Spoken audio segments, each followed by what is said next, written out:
Hello dear students, GDC YouTube channel पर आप सभी का बहुत बहुत स्वागत है। और बहुत ही इम्पोर्टेंट पार्ट फार्मासिस्ट जो सीरीज़ है उसमें क्वेश्चंस विथ क्लास, मैं यही बोलता हूँ क्वेश्चंस विथ क्लास को ही हम कंटिन्यू करते हैं। इसके पहले हमने डिफरेंट टॉपिक्स को कंप्लीट किया, CBS, CNS, ANS। इसके बाद हम आज बात करेंगे और भी इम्पोर्टेंट टॉपिक्स हैं। ऑटोकॉइड से रिलेटेड जो ड्रग्स होते हैं उनसे भी बहुत सारे क्वेश्चंस आते हैं। इसमें मेनली हमारे non steroidal anti inflammatory drugs होते हैं जिनको हम NSAID बोलते हैं। ऐसा कोई भी नहीं होगा जिसने NSAID यूज ना किया हो, तो उसके बारे में हम क्वेश्चंस करते हैं। डिफरेंट एग्जाम्स के लिए बहुत इंपॉर्टेंट है। और अगर आपको फुल क्लासेस में है तो उसके लिए आप हमारा एप्लीकेशन है GDC, उसको डाउनलोड कर सकते हैं, कॉन्टैक्ट कर सकते हैं जो नंबर्स दिए हुए हैं उन पर। ओके, स्टार्ट करते हैं बेटा। यहाँ पर जो है आज हम बात करेंगे, जो क्वेश्चंस रहेंगे हमारे और उसका डिस्कशन जो होगा वो होगा आपका non steroidal anti inflammatory drugs, respiratory drugs and blood and GIT। इनसे रिलेटेड जो ड्रग्स हैं और जो केमिस्ट्री के इंपॉर्टेंट पॉइंट्स हैं, और इस केमिस्ट्री के पॉइंट्स को हम कोरिलेट करेंगे उसकी बायोलॉजिकल एक्टिविटीज। एक्चुअल में क्या होता है, सब्जेक्ट सब आपका, इसमें हम आगे पीछे की भी इंपॉर्टेंट पॉइंट जो भी रहेंगे उनको हम डिस्कस करके चलेंगे। बेटा हम आपसे यही चाहते हैं, लाइक करें और शेयर करें और हमारे चैनल को सब्सक्राइब करें। हम बस इतना सा आपसे रिवार्ड्स चाहते हैं केवल, कि हमारा लाइक करें, वीडियो को शेयर करें, सब्सक्राइब करें और कमेंट जरूर करें। ओके, स्टार्ट करते हैं। यहाँ पर हिस्टामीन के बारे में पूछा गया है यहाँ पर क्वेश्चन में। Histamine has a which of the following heterocyclic nucleus. तो क्वेश्चंस में सबसे पहले बेटा हिस्टामीन की बात करते हैं। हिस्टामीन जो है बेटा हमारा ऑटोकॉइड्स में आता है। ऑटोकॉइड्स का मतलब होता है लोकल हार्मोन। लोकल हार्मोन कहलाते हैं ये हमारे, जो जहां पर ये इसकी रिक्वायरमेंट रहती है वहीं पर ये बॉडी में सिंथेसाइज हो जाता है। जो मेन हार्मोन होते हैं बेटा वो ग्लैंड से सिंथेसाइज होते हैं और वो आपके क्या होते हैं, ब्लड के थ्रू सर्कुलेट होते हैं। ठीक है ना, यहाँ पर ये जो है हमारा लोकल हार्मोन होता है। ऑटोकॉइड, सभी ऑटोकॉइड्स लोकल हार्मोन होते हैं। ऑटोकॉइड्स में बहुत सारे ऑटोकॉइड्स होते हैं। हिस्टामिन हमारा अमीन ऑटोकॉइड्स है, सेरोटोनिन हो गया, प्रोस्टाग्लैंडिन्स है, ये डिफरेंट ऑटोकॉइड्स होते हैं। क्वेश्चंस में हमसे पूछा गया है हिस्टामिन में कौन सा रिंग प्रेजेंट होता है। बेटा अच्छे से याद रखें, हिस्टामिन में इमिडाजोल रिंग होता है। इमिडाजोल रिंग के क्वेश्चंस बहुत आते हैं एग्जाम में। इमिडाजोल रिंग की अगर हम बात करें, देखो इमिडाजोल हमारा पिलोकार्पिन में आपको बता चुका हूँ, अल्कलॉइड में होता है इमिडाजोल। क्लोनिडीन जो है उसमें इमिडाजोल रिंग होता है। इसके अलावा बेटा जैसे आज हमने देखा जो आपका हिस्टामिन है इसमें भी इमिडाजोल रिंग है। इसके बाद जो सिमेटिडीन होती है, जो H2 ब्लॉकर होता है, उसमें भी बेटा इमिडाजोल रिंग होता है। तो ये इमिडाजोल रिंग वाली जो है इनको अच्छे से ध्यान रखेंगे। ओके, देखते हैं हिस्टामिन का स्ट्रक्चर, इसका इमिडाजोल रिंग इसका आंसर है। इसकी अगर हम बात करें हिस्टामिन की, हिस्टामिन जो है यहाँ पर बेटा पहली चीज तो ये अमीन है, क्योंकि अमीन दिख रहा है आपको यहाँ पर, ये CH2 है, ये CH2 और ये इमिडाजोल है। ठीक है ना। इसकी अगर हम सिंथेसिस की बात करें, कहाँ से सिंथेसाइज हुआ होगा बेटा, तो जो आपका हिस्टाडीन अमीनो एसिड होता है, हिस्टाडीन अमीनो एसिड में आपका क्या हो जाता है, उसका डीकार्बोक्सिलेशन हो जाता है। तो ये आपका बन जाता है, यहाँ से आपका COH रिमूव हो जाता है और ये हिस्टामिन हमारा बन जाता है। हिस्टामिन जो होता है हेपेरिन के साथ स्टोर होता है, कहाँ पर, मास्ट सेल में हाईली अमाउंट में स्टोर होता है। और हमारी बॉडी में जितने भी एलर्जिक सिम्टम्स आते हैं, रेडनेस, इचिंग वगैरह, वो सब हिस्टामिन से ही होते हैं। ठीक है ना। इसमें इमिडाजोल रिंग होता है, ध्यान रखना है इमिडाजोल रिंग है ये। अगर इमिडाजोल रिंग को बेटा अपन सैचुरेट कर देते हैं तो पायरिडीन रिंग होता है, जैसे कि कैप्टोपिल में देखा था हमने इसके पहले की क्लास में। ये पायरिडीन रिंग है, ये बेटा पायरिडीन रिंग है। तो रिंग को तो फैमिलियर आपको होना पड़ेगा। अगर आप रिंग से फैमिलियर हो जाएंगे तो इसमें कोई दिक्कत नहीं आने वाली है। नेक्स्ट क्वेश्चन की बात करते हैं यहाँ पर, एसिटॉक्सी बेंजोइक एसिड इज। ये पूछा है बेटा एसिटॉक्सी बेंजोइक एसिड कौन होता है। ठीक है ना, ये आपका NCA फार्मासिस्ट 2015 में क्वेश्चन आया कि जो N2 एसिटॉक्सी बेंजोइक एसिड, ये हमसे पूछा गया है। तो इसमें बेटा बिल्कुल सिंपल सा क्वेश्चन है। यहाँ पर आपको देखो ये जो ऑप्शंस है, पहले ऑप्शंस को अपन डिस्क्राइब करते हैं। ये पैरासिटामोल है, एस्टामिनोफेन होता है बेटा, तो ये तो आंसर हो नहीं सकता आपका। डाइक्लोफेनिक जो होता है एराइल एसिटिक एसिड डेरिवेटिव होता है, तो ये भी नहीं। एटोरिक ऑक्सिड भी आंसर नहीं है इसका। इसका आंसर होगा एस्पिरिन। ठीक है ना। एस्पिरिन को बेटा अपन लोग क्या बोलते थे, एसिटाइल सैलिसिलिक एसिड बोलते हैं। क्या बोलते हैं उसको हम लोग, एसिटाइल सैलिसिलिक एसिड। ये जो है आपका सैलिसिलिक एसिड का स्ट्रक्चर, ये सैलिसिलिक एसिड है, इसका आप एसिटाइलेशन कर देंगे यहाँ पर OCO-CH3 और ये आपका बन जाएगा ऐसा। इसको ध्यान से देखो बेटा, अगर आप अकेले इसको देखें बेंजीन वाले को, बेंजीन तो ये बेंजोइक एसिड हो गया बेटा, और उस पर एसिटॉक्सी लगा हुआ है 2 पोजीशन पर। तो यहां से अगर आप ऐसा बनाओगे एस्पिरिन का स्ट्रक्चर पूरा, ये यहाँ पर C डबल बॉन्ड O और ये CH3 हो गया, और यहाँ पर आपका बेंजोइक एसिड हो गया। यहाँ से बेटा नंबरिंग करोगे तो 1 आएगा 2 पोजीशन पर बेटा एटॉक्सी और बेंजोइक एसिड लगा, एसिटॉक्सी बेंजोइक एसिड, तो ये आंसर हो जाएगा एस्पिरिन। सिंपल सा है। एस्पिरिन से और क्या क्वेश्चंस आते हैं बेटा, देखो एस्पिरिन का जो एडवर्स इफेक्ट होता है बेटा रेस सिंड्रोम होता है, ध्यान रखना है, ठीक है ना। एस्पिरिन में और क्या एडवर्स इफेक्ट हो सकता है, गैस्ट्रिक अल्सरेशन कॉज कर सकता है एस्पिरिन। एस्पिरिन का मैकेनिज्म क्या होता है, non selective COX enzyme inhibitor होता है ये, और ये एस्पिरिन पूरे एनसेड में केवल एस्पिरिन कैसा होता है, इरिवर्सिबल होता है, ये ध्यान रखना है। एस्पिरिन आपको ध्यान रखना है, क्वेश्चंस बहुत आते हैं एस्पिरिन के। तो देखो ये है हमारा एस्पिरिन, इसको हम बोल सकते हैं एस्पिरिन का जो सैलिसिलिक एसिड से ही डेराइव्ड होता है ये, ठीक है ना। और सैलिसिलिक एसिड क्या होता है हमारा 2 हाइड्रोक्सी बेंजोइक एसिड होता है, उसी का जो 2 पोजीशन पर हाइड्रोक्सी रहता है उसका हम एसिटाइलेशन कर देते हैं, तो उसी को हम एसिटाइल सैलिसिलिक एसिड या उसको बोलते हैं 2 एसिटॉक्सी बेंजोइक एसिड बोल देते हैं, ठीक है ना। एस्पिरिन हमारा बेटा एसिडिक ड्रग होता है, ये एसिडिक ड्रग है इसलिए इसको एब्जॉर्ब कहाँ होता है बेटा, स्टोमक में होता है। स्टोमक में क्या होता है, पीएच हमारा एसिडिक होता है, तो ड्रग किस फॉर्म में रहती है, अनानाइज फॉर्म में रहती है और वो एब्जॉर्ब हो जाती है। इसके पहले की क्लास में ये कॉन्सेप्ट आपको बताया हुआ था। इसके बाद यहाँ पर non steroidal anti inflammatory drug derived from the anthranilic acid. Anthranilic acid derivative इन्होंने पूछा हुआ है, सीधा क्लासिफिकेशन रहता है बेटा एनसेड का, और उसका आपको क्लासिफिकेशन याद करना है। एंथ्रेलिक एसिड का डेरिवेटिव, जैसे इसके पहले बेटा एंथ्रेलिक एसिड वर्ड और कहीं भी हमको मिला था, अगर आपको पता है तो उसको कमेंट करके मुझे बताएं कि कहीं कहां पर हमने एंथ्रेलिक एसिड को अभी पढ़ा था। तो इसके पहले के क्लास में मैंने बताया बेटा एंथ्रेलिक एसिड बेटा फ्यूरिसिमाइड जो था वो भी एंथ्रेलिक एसिड का डेरिवेटिव होता था, उसमें आपका क्या रहता था 5 सल्फोमाइल ग्रुप होता था फ्यूरिसिमाइड में, वो भी एंथ्रेलिक एसिड से रिलेटेड था।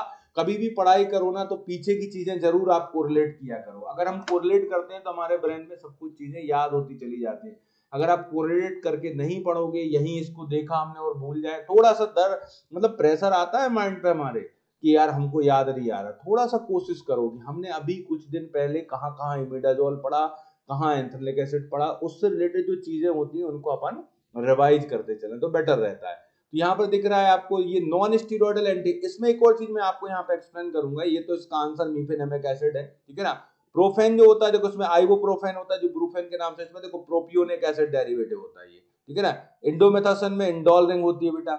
डाइक्लोफेनिक जो होता है हमारा एराइल एसिटिक एसिड डेरिवेटिव होता है, तो ये सब आपके अलग ही है। मीफेनेमिक एसिड जो होता है हमारा ये कई बार डाइसाइक्लोबिन के साथ यूज करते हैं, इसको मेप्टाल स्पास के नाम से मार्केट में टैबलेट आती है, स्पाज्मोलाइटिक होता है डाइसाइक्लोबिन, और ये हमारा इंटरनल पेन के लिए स्पेशली मीफेनेमिक एसिड को यूज कर लेते हैं। और ये कई बार एंटीपायरेटिक भी होता है, फीवर को भी रिड्यूस करता है जब पैरासिटामोल से रिड्यूस नहीं होता है। तो ये जो वर्ड आता है बेटा non steroidal anti inflammatory drugs, ये क्यों बोलते हैं हम लोग, इसमें ऐसा क्या है भाई। स्टेरॉयडल कौन होता है, फिर जो हमारे कॉर्टिकोस्टेरॉइड्स होते हैं वो एंटी इन्फ्लेमेटरी होते हैं, लेकिन वो कैसे थे, उनमें स्टेरॉयडल रिंग थी, जैसे आपका डेक्सामेथासोन, बीटामेथासोन है, ग्लूकोकॉर्टिकॉइड्स हैं, जितने भी हमारे वो क्या है स्टेरॉयडल एंटी इन्फ्लेमेटरी होते हैं, जिनको हम नॉर्मली क्या बोल देते हैं अपन लोग बोलचाल की भाषा में स्टेरॉयड बोलते हैं। तो वो आपके एंटी इन्फ्लेमेटरी होते हैं, लेकिन ये भी एंटी इन्फ्लेमेटरी होते हैं, लेकिन इनमें स्टेरॉयड रिंग नहीं होती है। उनके एडवर्स इफेक्ट क्या होते हैं, हार्मोनल इफेक्ट ज्यादा होते हैं, तो उससे एकदम स्टेरॉयड पे नहीं जाना चाहिए अपन को, पहले इनको यूज कर लेना चाहिए, ठीक है ना। तो ये नॉन स्टेरॉयडल होते हैं। इसमें पूछा क्या गया है एंथ्रेलिक एसिड का, तो आपको याद रखना है मीफेनेमिक एसिड इसका आंसर होगा, साथ में आइबोप्रोफेन याद कर लो बेटा, अभी आएगा क्वेश्चन आगे।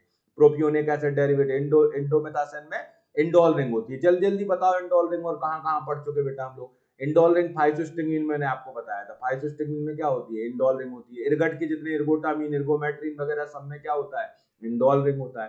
तो ये इंडोल रिंग आपका रेजरपिन, रेजरपिन में क्या रहता है, इंडोल रिंग रहता है। तो ऐसे क्वेश्चंस आप कोरिलेट करके याद करें, ओके। इसमें देखो ये जो क्लासिफिकेशन है इसको आप टाइम निकालना थोड़ा सा पढ़ लेना अच्छे से। देखो इसमें क्वेश्चंस आते हैं, डायरेक्ट क्वेश्चंस हैं, ये जो है ना टेबल इंपॉर्टेंट है बेटा, याद कर लेना इसको। इसमें देखो सैलिसिलिक एसिड डेरिवेटिव हमारे एस्पिरिन है, डाइफ्लूसनॉल हो गया, सैलिसिलेट हो गया, सल्फासैलाजीन हो गया। सल्फासैलाजीन जो ड्रग होती है प्रोड्रग होती है एक्चुअल में, ये 5 अमाइनो सैलिसिलिक एसिड का एक्टिव फॉर्म रिलीज होता है, और इसमें साथ में रहता है सल्फापायरिडीन, बीच में जो बॉन्ड बनता है बेटा वो एजो बॉन्ड रहता है। उस एजो बॉन्ड को हमारी जो कोलोन होती है वहां पर एक एजो रिडक्टेज एंजाइम होता है, वो उसको क्या कर देता है, ब्रेक डाउन करता है, तो ये रिलीज हो जाता है। ये एक प्रकार से जो सल्फासैलाजीन होता है यहाँ पर, ये जो है आपका प्रोड्रग होता है। हमारी कोई भी जैसे एस्पिरिन हमने पढ़ा बेटा, अभी बताया था एस्पिरिन एसिडिक ड्रग है, वो एसिडिक ड्रग है, स्टमक में एनानाइज फॉर्म में रहती है, स्टमक में ही एब्जॉर्ब हो जाती है, कोलोन तक पहुंच ही नहीं पाती, अल्सरेटिव कोलाइटिस है, कोलोन की प्रॉब्लम। तो कोलोन तक ड्रग को भेजना है, तो या तो भाई नोवल ड्रग डिलीवरी सिस्टम वालों से कांटेक्ट कर लो कि भाई आप डिलीवर करा दो, आप कोई कैरियर के अंदर ड्रग को लोड करा दो, इंट्रैक्टेड टैबलेट दे दो आप, तो चला जाएगा, पॉलीमर हमारा वहीं डिसॉल्व होता है इंटेस्टाइन में।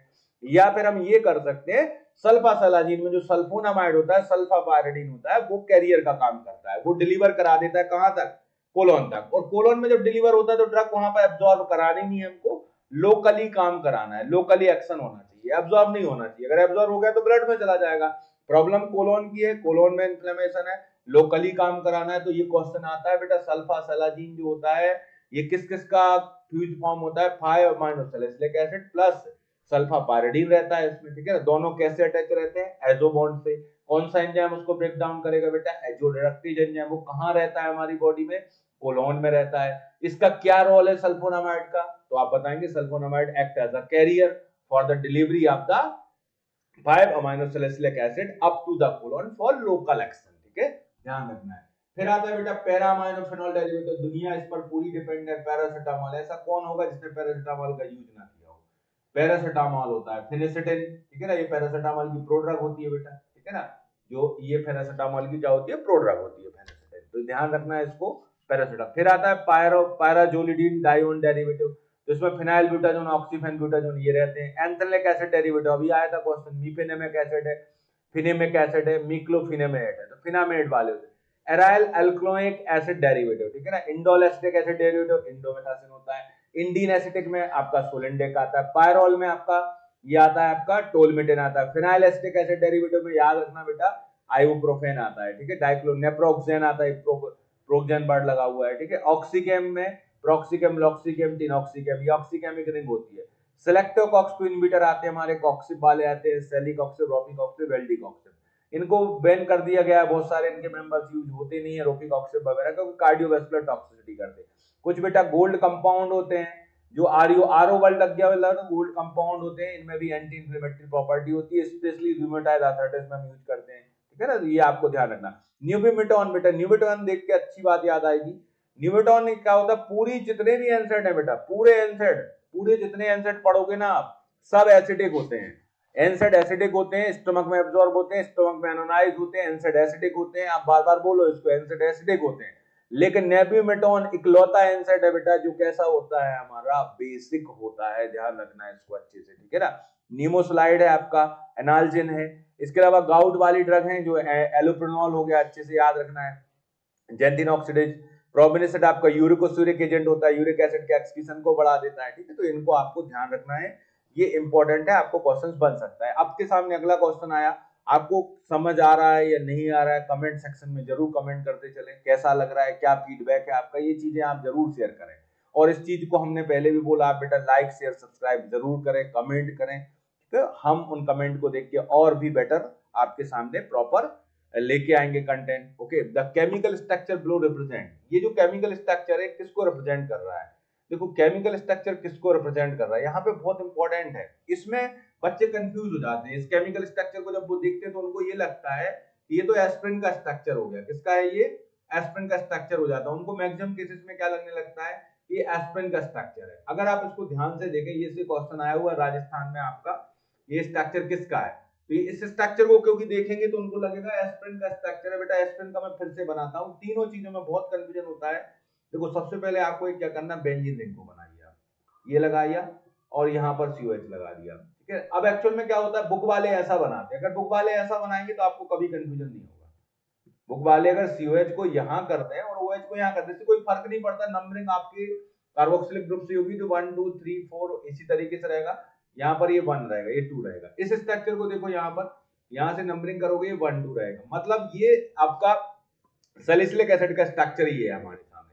अगर अपन एस्पिरिन की बात करते हैं बेटा, वो एसिटाइल सैलिसिलिक एसिड होता है, तो मतलब ये कि जो कार्बोक्सिलिक ग्रुप है उसको तो हम कुछ चेंज कर नहीं सकते क्योंकि वो सैलिसिलिक एसिड है हमारा। उस पर जो आपका ये O लगा था, यहाँ पर बेटा हम लोग कर देते हैं एसिटाइल, तो बन जाता है ये आपका एसिड बन जाता है। अब इस स्ट्रक्चर को देखो आप, इसमें तो यहाँ पे कोई एसिटाइलेशन हुआ ही नहीं है, तो बेटा एस्पिरिन तो हो नहीं सकता ये हमारा, ठीक है ना। एस्पिरिन है नहीं हमारा ये, ठीक है ना।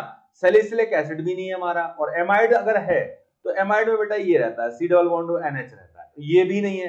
तो अब बचा क्या बेटा, मिथाइल सैलिसाइलेट बचा। ए लेट कौन होता है बेटा, लेट ऑर्गेनिक केमिस्ट्री में जब भी लेट लग गया ना, जैसे मैंने लिखा एसीटेट, ये लग गया तो ये एस्टर रहता है। तो देखो यहाँ पर आपका ये है और ये आपका, और यहाँ पर क्या हुआ है, ये मिथाइल ग्रुप ऐड हो गया। तो यहाँ पर जो आपका कार्बोक्सिलिक एसिड था, समझ लो इसकी मेथनॉल से रिएक्शन हो गई, तो वाटर मॉलिक्यूल रिमूव हो गया और यहाँ पर मिथाइल सैलिसाइलेट बन गया। जैसे हम बोलते हैं ना एसिटिक एसिड को क्या बोलते हैं, एसीटेट बोलते हैं, तो भाई सैलिसिलिक एसिड को क्या बोलोगे, सैलिसाइलेट बोलोगे। और क्या जोड़ा है भाई हमने उसमें, मिथाइल ग्रुप जोड़ा है, तो मिथाइल सैलिसिलेट कहलाएगा। तो आंसर क्या होगा, B is the right answer. समझ आया कि नहीं बताइए।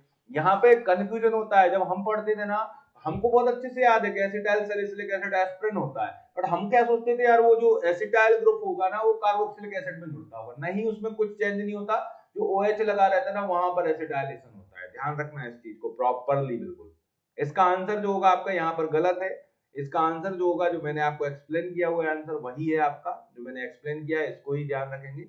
यही हमारा आंसर है, मिथाइल सैलिसाइलेट, ये जो है सैलिसिलिक एसिड का। तो स्ट्रक्चर देखो, हम तो आपका फैक्ट से चलते हैं अपन, देखो फैक्ट बनाया अपन ने, स्ट्रक्चर बनाया, देख लिया हमने, तो आंसर उसका यही होगा। ध्यान रखना है इसको, ठीक है ना। और ये जो स्ट्रक्चर आपको सामने दिया है मैं ऑलरेडी एक्सप्लेन कर चुका हूं बेटा, ये एसिटाइल सैलिसिलिक एसिड हमारा एस्पिरिन होता है।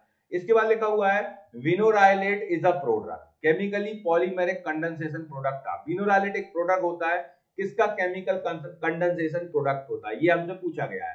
तो यहाँ पे देखें हम सबसे पहले ये LAT लग गया है बेटा, तो LAT लग गया मतलब इतना तो क्लियर हो गया बेटा कि ये एस्टर होता है। LAT लग गया मतलब ये देखो हमारे पास जितनी प्रोडक्ट है ना, हमारी जितनी प्रोडक्ट है, मतलब बुक में मैक्सिमम प्रोडक्ट होती है। प्रोडक्ट बनाने का मतलब क्या होता है, प्रोडक्ट हम इसलिए बनाते हैं या तो हमारी जो एक्टिव ड्रग है ना वो पर्टिकुलर साइट तक पहुंच नहीं पाती है, तो उसकी अवेलेबिलिटी को बढ़ाने के लिए हम क्या करते हैं, केमिकली उसको ट्रीटेड कर देते हैं, तो प्रोडक्ट बन जाती है। बॉडी के अंदर जाएगी वो एक्टिव बन जाती है, ठीक है ना, और बॉडी के अंदर जाएगी एक्टिव हो जाती है और ड्रग काम करती है, प्रोडक्ट बोलते हैं। जैसे लीवोडोपा है भाई, लीवोडोपा जो है ब्रेन के अंदर नहीं पहुंचती है, तो भाई अगर लीवोडोपा की बात करें, ब्रेन के अंदर डोपामिन नहीं पहुंच पाता है, तो हमने क्या किया, डोपामिन की प्रोडक्ट लीवोडोपा बना दी, तो लीवोडोपा ब्रेन के अंदर चली जाती है। तो हम क्या करते हैं, हमारा मेन प्रोडक्ट बनाने का पर्पस यही होता है कि जो हमारा एक्टिव फॉर्म होता है ना ड्रग का, कई बार वो कमजोर हो जाता है, वो पहुंचता नहीं है साइड तक। तो ऐसी सब ड्रग के साथ समस्या नहीं है भाई, 100 में से 90 तो परफेक्ट है, वो सब काम करती है। कुछ हैं जो वीक है, तो उनको हमने केमिकली ट्रीट कर दिया, तो प्रोडक्ट बना दिया हमने उनके लिए, तो वो प्रोडक्ट है आपका।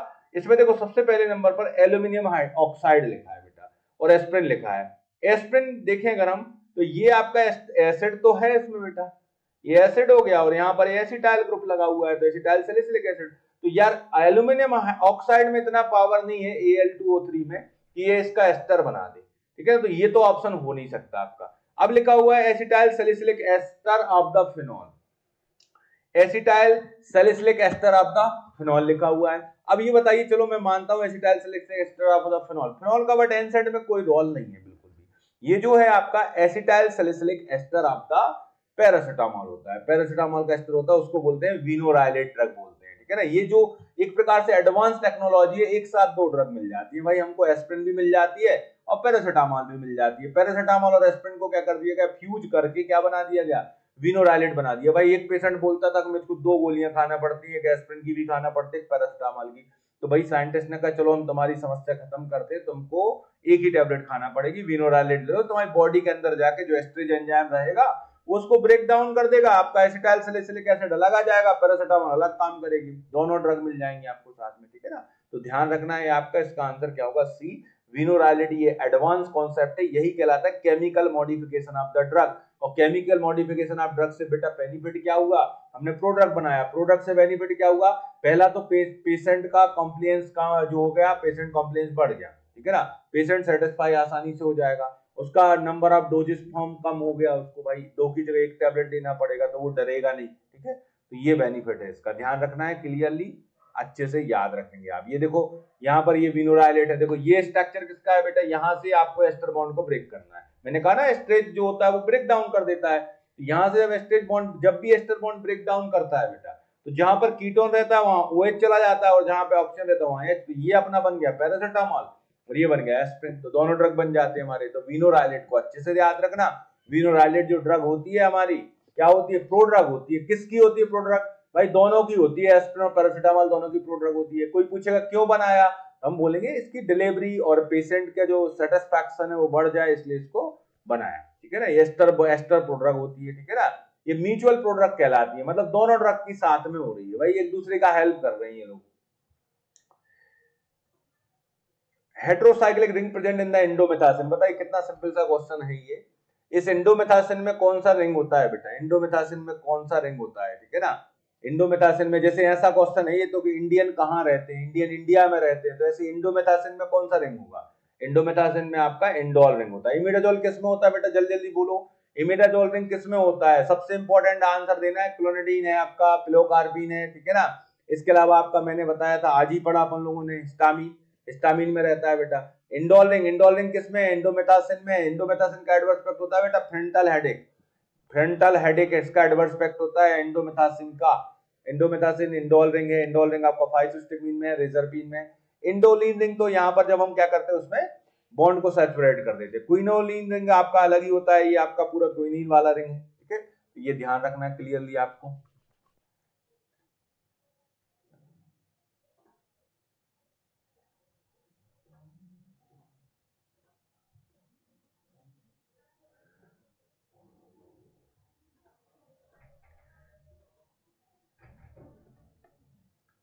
ओके, इंडोल रिंग को क्लियरली याद रखें आप लोग, इंपॉर्टेंट है, इंडोल रिंग से आपसे क्वेश्चन पूछा जा सकता है इंडोल रिंग से रिलेटेड, तो इंडोल रिंग को आपको ध्यान रखना है। इंडोल रिंग के अदर एग्जांपल्स भी मैंने आपको बताए।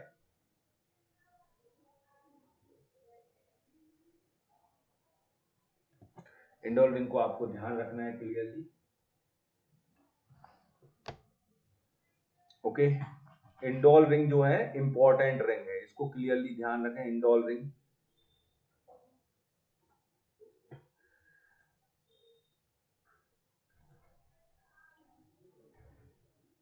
इसके बाद है नेक्स्ट हमारा अगला है, ये एक्सप्लेनेशन है यहाँ पर इसका, इंडोमेथासिन, ठीक है ना, ये आपका non steroidal anti inflammatory drug होता है, कॉक्स एंजाइम इनहिबिटर होता है, ठीक है ना, और याद रखना है ये क्या करता है, प्रोस्टाग्लैंडिन के प्रोडक्शन को कम कर देता है, ठीक है ना, ये इसका मैकेनिज्म होता है। इसमें यहाँ पर जो रिंग है आपकी इंडोल रिंग होती है, इंडोल रिंग इसको बोलते हैं बेटा, इमिडाजोल इसको बोलते हैं, ठीक है ना, इंडोलिन रिंग ये होती है आपकी, ओक्विनोलिन रिंग ये होती है, ये ध्यान रखना है।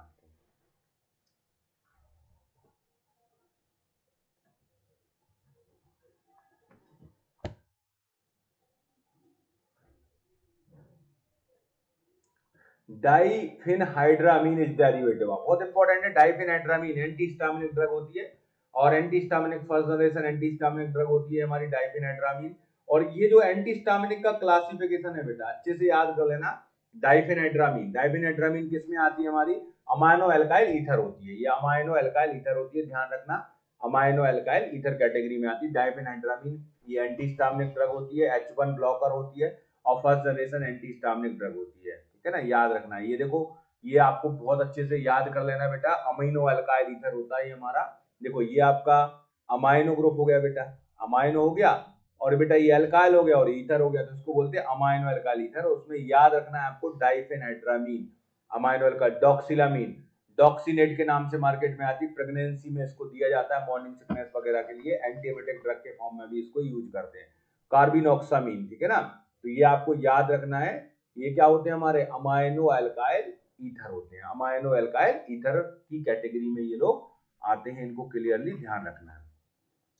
An analgesic containing para amino phenol group, एक एनाल्जेसिक है जिसमें क्या है, para amino phenol group present होता है, क्या रहता है उसमें, para amino phenol group present होता है, para amino phenol group present होता है बेटा, बताइए सिंपल सा क्वेश्चन है। एक आपका एनाल्जेसिक होता है, एनाल्जेसिक जानते हो कि नहीं जानते, एनाल्जेसिक जो पेन को रिड्यूस करे, एंटीपायरेटिक जो भाई टेम्परेचर को कम कर दे, और एंटी इन्फ्लेमेटरी जो इन्फ्लेमेशन को कम कर दे, तो भाई इसमें आपका पैरा अमाइनो वाला तो हमारे पास एक ही है, पैरामाइनो वाला होता है पैरासिटामोल, उसको ध्यान रखना है।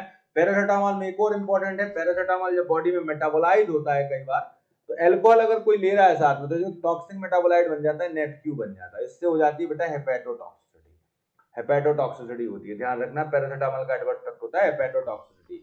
आइबुप्रोफेन अगर बात करें तो ये प्रोपियोनिक एसिड डेरिवेटिव है, एस्पिरिन सैलिसिलिक एसिड डेरिवेटिव है, और ये इंडोल एसिटिक एसिड डेरिवेटिव होता है इंडोमेथासिन, अभी हमने क्लासिफिकेशन में इसको डिस्कस किया हुआ था। यहां पर ये फिर से क्लासिफिकेशन आ रहा है बेटा, मैं फिर से बोलूंगा, वहां भी बोला था अभी फिर से बोलूंगा, अच्छे से याद कर लेना, एक क्वेश्चन आपको आएगा एनसेट से, क्वेश्चन आएगा ना तो क्लासिफिकेशन से जरूर आता है, ठीक है ना, एसिटाइल सैलिसिलिक एसिड, वही क्वेश्चन फिर से आ रहा है बेटा, कितने बार आता है ये। एसिटाइल सैलिसिलिक एसिड क्या होता है बेटा, एस्पिरिन होता है, ध्यान रखना है, एस्पिरिन होता है, एस्पिरिन होता है। एस्पिरिन का मैकेनिज्म क्या होता है, non selective COX enzyme inhibitor होता है। कॉक्स एंजाइम दो होते हैं, कॉक्स 1 और कॉक्स 2 होते हैं। जो कॉक्स 1 होता है वो हमारा प्रोटेक्टिव काम करता है, बॉडी के लिए हाउसकीपिंग का काम करता है, अच्छा काम करता है। ये प्रोस्टाग्लैंडिन जब इससे बनता है तो बॉडी को हेल्प मिलती है।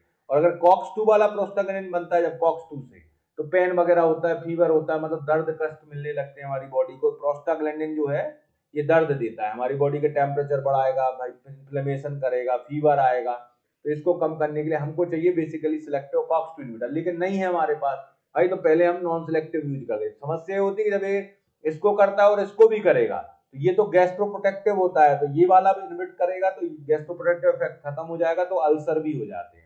एस्पिरिन, इसलिए एनसैड का जो नॉन सिलेक्टिव कॉक्स इनहिबिटर होती है ना, उनका मेन एडवर्स इफेक्ट होता है, उनका मेन एडवर्स इफेक्ट क्या होता है, पेप्टिक अल्सरेशन होता है। सबसे मेन एडवर्स इफेक्ट क्या होता है, पेप्टिक अल्सरेशन होता है, ध्यान रखना है। पेप्टिक अल्सरेशन जो होता है सबसे मेन एडवर्स इफेक्ट होता है। एस्पिरिन का स्ट्रक्चर अपन लोग कई बार पढ़ चुके हैं, अच्छे से याद रखना है इसको। Which of the contain the benzyl hydrazyl group. Benzyl hydrazyl group किसमें होता है बेटा, बेंजाइल हाइड्राइल ग्रुप किसमें होता है, ये हमसे पूछा गया है। तो हिस्टामिन में तो नहीं होता है, ठीक है ना, हिस्टामिन में नहीं होता। अपन ने देखा था इमिडाजोल है और उसमें इथाइलमीन रहता है, बेंजाइल का तो कोई काम ही नहीं है। इसमें देखो बेंजाइल में देखो डाइफेनाइट्रामिन और डाइमीन हाइड्रेनेट है, इन दोनों में प्रेजेंट रहता है। इसका आंसर क्या होगा, डी होगा, D is the right answer. आपका डी बिल्कुल करेक्ट आंसर है। स्ट्रक्चर देखो आप यहाँ पर, डाइफेनाइट्रामिन मैंने बताया था अमाइनो एल्काइल ईथर होता है बेटा, अच्छे से याद रखना, ठीक है ना। ये दिख रहा बेंजाइल ग्रुप इसमें, ठीक है ना। ये हिस्टामिन है, इसमें तो कहीं है नहीं। बेंजाइड्राइल ग्रुप ये इस तरीके से दो आपके लगे रहेंगे, बीच में CH रहेगा, तो देखो इसमें है प्रेजेंट हमारा। इसके अलावा कार्बोनॉक्सामीन में भी प्रेजेंट होता है, ठीक है ना, डॉक्सिलामीन में भी प्रेजेंट होता है, तो इन सभी में ये आपका प्रेजेंट है, इसलिए वहां पे आंसर आपका क्या है, ये आ गया। डाइबेनहाइड्रेनेट में भी प्रेजेंट होता है, ये सब हमारे अमाइनो एल्काइल ईथर के हैं और ये ग्रुप इसमें प्रेजेंट होता है। आइबुप्रोफेन का बेटा आईयूपीएसी नेम पूछा गया है आपसे, आइबुप्रोफेन का आईयूपीएसी नेम आपको बताना है, ठीक है ना। तो आइबुप्रोफेन देखो, आईयूपीएसी नेम जब बताते हैं हम लोग तो ऑप्शंस को कैंसिल करना होता है, सबसे बड़ी चीज ऑप्शंस को क्या करना पड़ेगा, हमें कैंसिल करना पड़ेगा। तो यहां पर देखें सबसे पहले देखो, पहली चीज तो बेटा जो हम जानते हैं कि प्रोपियोनिक एसिड डेरिवेटिव होता है, तो वो तो ट्रिक हमारी काम करने वाली नहीं है, क्योंकि हमने ऑप्शंस आपको क्लोज बना दिए, एग्जामिनर नहीं बनाता है ऐसा जनरली। ये देखो ये आपका ये भी, आप ये भी है, ये भी है, ये भी है, सभी में प्रोपियोनिक एसिड हो गया बेटा, और नंबरिंग भी बेटा सभी में 2 हो जाती है। अब हमको पहचानना कहां पर है, प्रोपाइल, अब आइसोब्यूटाइल है, अब यहां पर आइबू लिखा हुआ है, तो आइबू वर्ड बता रहा है बेटा कि आइसो वाला ग्रुप इसमें होता है, तो सीधा सा आंसर था इसका। प्रोपेन तो है ही हमारा, सभी में हो गया, आइबू लगा है, तो आइबू वर्ड इसलिए लगा है बेटा, इसमें आइसोब्यूटाइल ग्रुप होता है। I for iso, bu for butyl, तो कुछ भी नहीं, आप स्ट्रक्चर भी नहीं बताओ तब भी इसका आंसर आएगा। आएगा कि नहीं आएगा बताइए आप। आइबू लिखा है मतलब आइसोब्यूटाइल, जैसे मान लो सॉल्ब्यूटामॉल होता है, या आइसोप्रोलिन हम लोग बोलते हैं, आइसोप्रोलिन में आइसोब्यूटाइल आइसोप्रोपाइल ग्रुप लगा रहता है। तो ऐसा कुछ थोड़ा सा आप आइडेंटिफाई किया करो। इसमें दिख रहा है हमको कि ये सब चीजें तो सेम चल रही है, केवल ये जो ब्रैकेट के अंदर है यहाँ चेंज किया जा रहा है, तो यहाँ पर क्या चेंज किया जा रहा है उसको हम पकड़ लें अगर, तो हमारा आंसर आएगा। आइसोब्यूटाइल यहाँ पर लिखा हुआ है, तो वही इसका क्या हो जाएगा, आंसर हो जाएगा, ठीक है ना। नेक्स्ट क्वेश्चन है हमारा, ये फिर से वही टेबल आई बेटा, मैं बार बार बोलूंगा बेटा इसको लिख लो। कैसे याद करोगे क्लासिफिकेशन, अगर कोई बोलता है मुझको याद करना है, बेटा जितने क्लासिफिकेशन है रोज एक क्लासिफिकेशन कॉपी में लिखो, एक लिख लो आप, दूसरा तब लिखना जब उसको रिवाइज कर लो, तीसरा तब लिखना जब उसको रिवाइज कर लो। डेली एक एक दिन करोगे ये काम, तो आपके पास अगर मान लो समय है 2 मंथ का, 60 क्लासिफिकेशन है, आप 60 दिन लिखोगे, डेली एक लिखोगे, रिवीजन करोगे, एक लिखोगे, रिवीजन करोगे, तो पहले वाला तो 60 बार रिवाइज हो जाएगा बेटा, तो पूरा याद हो जाएगा आपको, समझ रहे। आपको मेडिकेम और कोलॉजी अगर यहां पर स्ट्रांग होना है तो बेटा ABCD है, क्लासिफिकेशन पढ़ लो, क्योंकि क्लासिफिकेशन में दोनों चीजें रहती, मेडिकेम भी रहता है, केमिकल, जैसे ये वाला क्लासिफिकेशन केमिकल क्लासिफिकेशन है, कुछ का मैकेनिज्म बेस्ड क्लासिफिकेशन होता है, तो आपका मैकेनिज्म भी बनेगा, स्ट्रक्चर का क्वेश्चन भी बनेगा, ठीक है ना, तो इसलिए अच्छे से करें। अब आ रहा है बेटा carboxy methyl group in the indomethacin is located at, इन्होंने अच्छा क्वेश्चन पूछा है कि भाई सबको पता होता है, हर व्यक्ति को पता है कि इंडामेथासिन में रिंग कौन सी होती है, इंडोल होती है। अब उन्होंने पूछा बेटा आप थोड़ा सा हम आपका नॉलेज चेक करते हैं कि जो इंडोमेथासिन है क्या कभी उसका स्ट्रक्चर आपने देखा, उसका स्ट्रक्चर में ये पूछ लिया कि भाई इंडोल रिंग तो होती है बट उसमें जो सब्स्टिट्यूशन होता है वो किस पोजीशन पर होता है, बेटा वो 3 पोजीशन पर होता है। अभी स्ट्रक्चर हमने दिखाया था वहां पर बेटा 3 पोजीशन पर था, क्लियर, तो 3 पोजीशन पर आपका रहता है। ये देखो स्ट्रक्चर दिख रहा है आपको, यहां पर ये पूछ लिया बेटा कि इंडोल रिंग जो होता है, यहां पर इन्होंने पूछा कि जो आपका ये मिथाइल का जो है ग्रुप कहां पर प्रेजेंट होता है, तो ये आपका कहां पर है, 3 पोजीशन पर होता है। क्वेश्चन में हमसे पूछ लिया उन्होंने कार्बोक्सी मिथाइल ग्रुप कहां होता है, तो ये बेटा हमारा कार्बोक्सी मिथाइल ग्रुप 3 पोजीशन पर होता है, ये आपको ध्यान रखना है, ठीक है ना। नेक्स्ट क्वेश्चन है paracetamol overdose is treated with, बहुत अच्छा क्वेश्चन है बेटा। अगर कोई ने व्यक्ति ने पैरासिटामोल का ओवरडोज हो गया, ओवरडोज समझते हो, पैरासिटामोल का थेरेप्यूटिक इंडेक्स बहुत हाई होता है उसका, ठीक है ना, लेकिन ओवरडोज हो कैसे जाता होगा यार, कोई इतना बड़ा तो होगा नहीं कि पैरासिटामोल भाई उसको 50-60 टेबलेट खाएगा वो तब उसको ओवरडोज होगा, तो होगा कैसे इसका ओवरडोज, कोई सुसाइड करने के लिए पैरासिटामोल थोड़ी नहीं लेगा, वालप्राजोलम ले लेगा, भाई ऐसी ड्रग लेगा जो रेस्पिरेटरी डिप्रेशन करे और उसकी डेथ हो जाए। इसको पैरासिटामोल का ओवरडोज होता है बेटा चाइल्ड्स में, बच्चे को हो जाता है कई बार, जैसे घर पे टैबलेट रखी थी, आज छोटा बच्चा है 2 साल का आया, उसने उठा के टैबलेट खा ली 650 mg की पैरासिटामोल की, तो उसको ओवरडोज हो जाएगा। या उसने इकट्ठा सिरप पी लिया, तो क्या करोगे इसके लिए भाई, क्या देंगे हम अगर ये हो गया तो, भाई क्या करोगे पैरासिटामोल के लिए, पैरासिटामोल की अगर ओवरडोज हुई है तो भाई सबसे पहला काम, तो कोई भी ओवरडोज हो तो सबसे पहले तो डिसकंटिन्यूएशन करेंगे, उसको और नहीं पीने देंगे, चलो उसको बंद करा देंगे, वॉमिटिंग कराने की कोशिश करेंगे, ये सब तो करेंगे। एंटीडोट चाहिए भाई, एंटीडोट, एंटीडोट क्या है पैरासिटामोल का, तो N-एसिटाइलसिस्टीन होता है, ये पैरासिटामोल को न्यूट्रलाइज कर देता है, इसकी मेटाबॉलिज्म को स्पीड अप कर देता है, ठीक है ना, डिटॉक्सिफिकेशन फास्ट करता है। यहाँ पर EDTA, पेनिसिलामिन और डाइमर्क्रोपिल, ये सब बेटा हमारे कॉम्प्लेक्सिंग एजेंट है, और कॉम्प्लेक्सिंग एजेंट का जो पावर है वो तब काम करते हैं जब कोई मेटल आयन हो, क्या हो, जब कोई मेटल आयन की पॉइजनिंग हो, लेड की हो जाए, आर्सेनिक की हो जाए, तो उस केस में ये चलेंगे हमारे भाई ये वाले। तो इसमें तो ऑप्शंस इतने इजी दिए एग्जामिनर ने, कुछ दिया ही नहीं उसने, भाई जब मेटल पॉइजनिंग होती है तभी तो देते हैं इनको, तो ये तो मेटल तो है नहीं, पैरासिटामोल तो हमारा ऑर्गेनिक कंपाउंड है, तो यहाँ पर N-एसिटाइलसिस्टीन रहेगा। अगले एग्जाम में मान लो मैकेनिज्म पूछ लें आपसे, भाई कैसे करता है क्या इसका, तो हम बताएंगे N-एसिटाइलसिस्टीन जो होता है ये पैरासिटामोल का डिटॉक्सिफिकेशन कर देता है, तो हेपेटोटॉक्सिसिटी नहीं होती है, ध्यान रखना है इसको। ये दिख रहा है आपको पैरासिटामोल N-एसिटाइल जो देते हैं हम, इसको पॉइजनिंग में दिया जाता है, ठीक है ना, और इसका क्या कर देता है, डिटॉक्सिफिकेशन कर देता है, ठीक है ना, ये आपको ध्यान रखना, उसका डिटॉक्सिफिकेशन करेगा।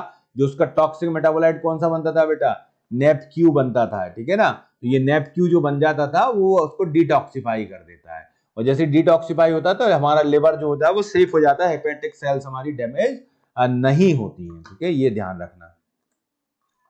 इसके बाद है aspirin is converted into the salicylic acid in your body in which of the following reaction, बहुत अच्छा क्वेश्चन है, वो MP फार्मासिस्ट में आया NHM में कि भाई एस्पिरिन बॉडी में सैलिसिलिक एसिड में कन्वर्ट हो जाता है, कौन सी रिएक्शन से होता है बेटा कन्वर्ट, ये उन्होंने हमसे पूछा हुआ है कि किस रिएक्शन से वो कन्वर्ट होता है, किस रिएक्शन से, एस्पिरिन कहां पर कन्वर्ट करना है, सैलिसिलिक एसिड में। जरा अपन कन्वर्ट करते हैं एस्पिरिन को कन्वर्ट करते हैं, कैसे होगा आप देखो, इसमें एस्पिरिन तो सब बना लोगे कि नहीं बना पाओगे, रियली बताओ, आप लोग बना लोगे एस्पिरिन का स्ट्रक्चर, ये बढ़िया बेंजीन बनाना और ऊपर अच्छा यहां लगाना आप तो एसिड, और यहां पर OH लगाना, ठीक है, तो ये हमारा है सैलिसिलिक एसिड, ठीक है ना, ये अब यहां से क्योंकि एस्पिरिन से कन्वर्ट कराना है भाई, तो ये COH हो गया, यहां पर O, ये C double bond O CH3 और ये, ठीक है ना, ये आपका एसिटाइल सैलिसिलिक एसिड। इस बॉन्ड को जरा ध्यान से देखो, ये बॉन्ड कौन सा है बेटा हमारा, एस्टर बॉन्ड है ना, एस्टर बॉन्ड जब भी ब्रेक होता है, मैंने बताया था ऑक्सीजन के साथ हमेशा वाटर मॉलिक्यूल का यूज होता है इसमें, H और OH का,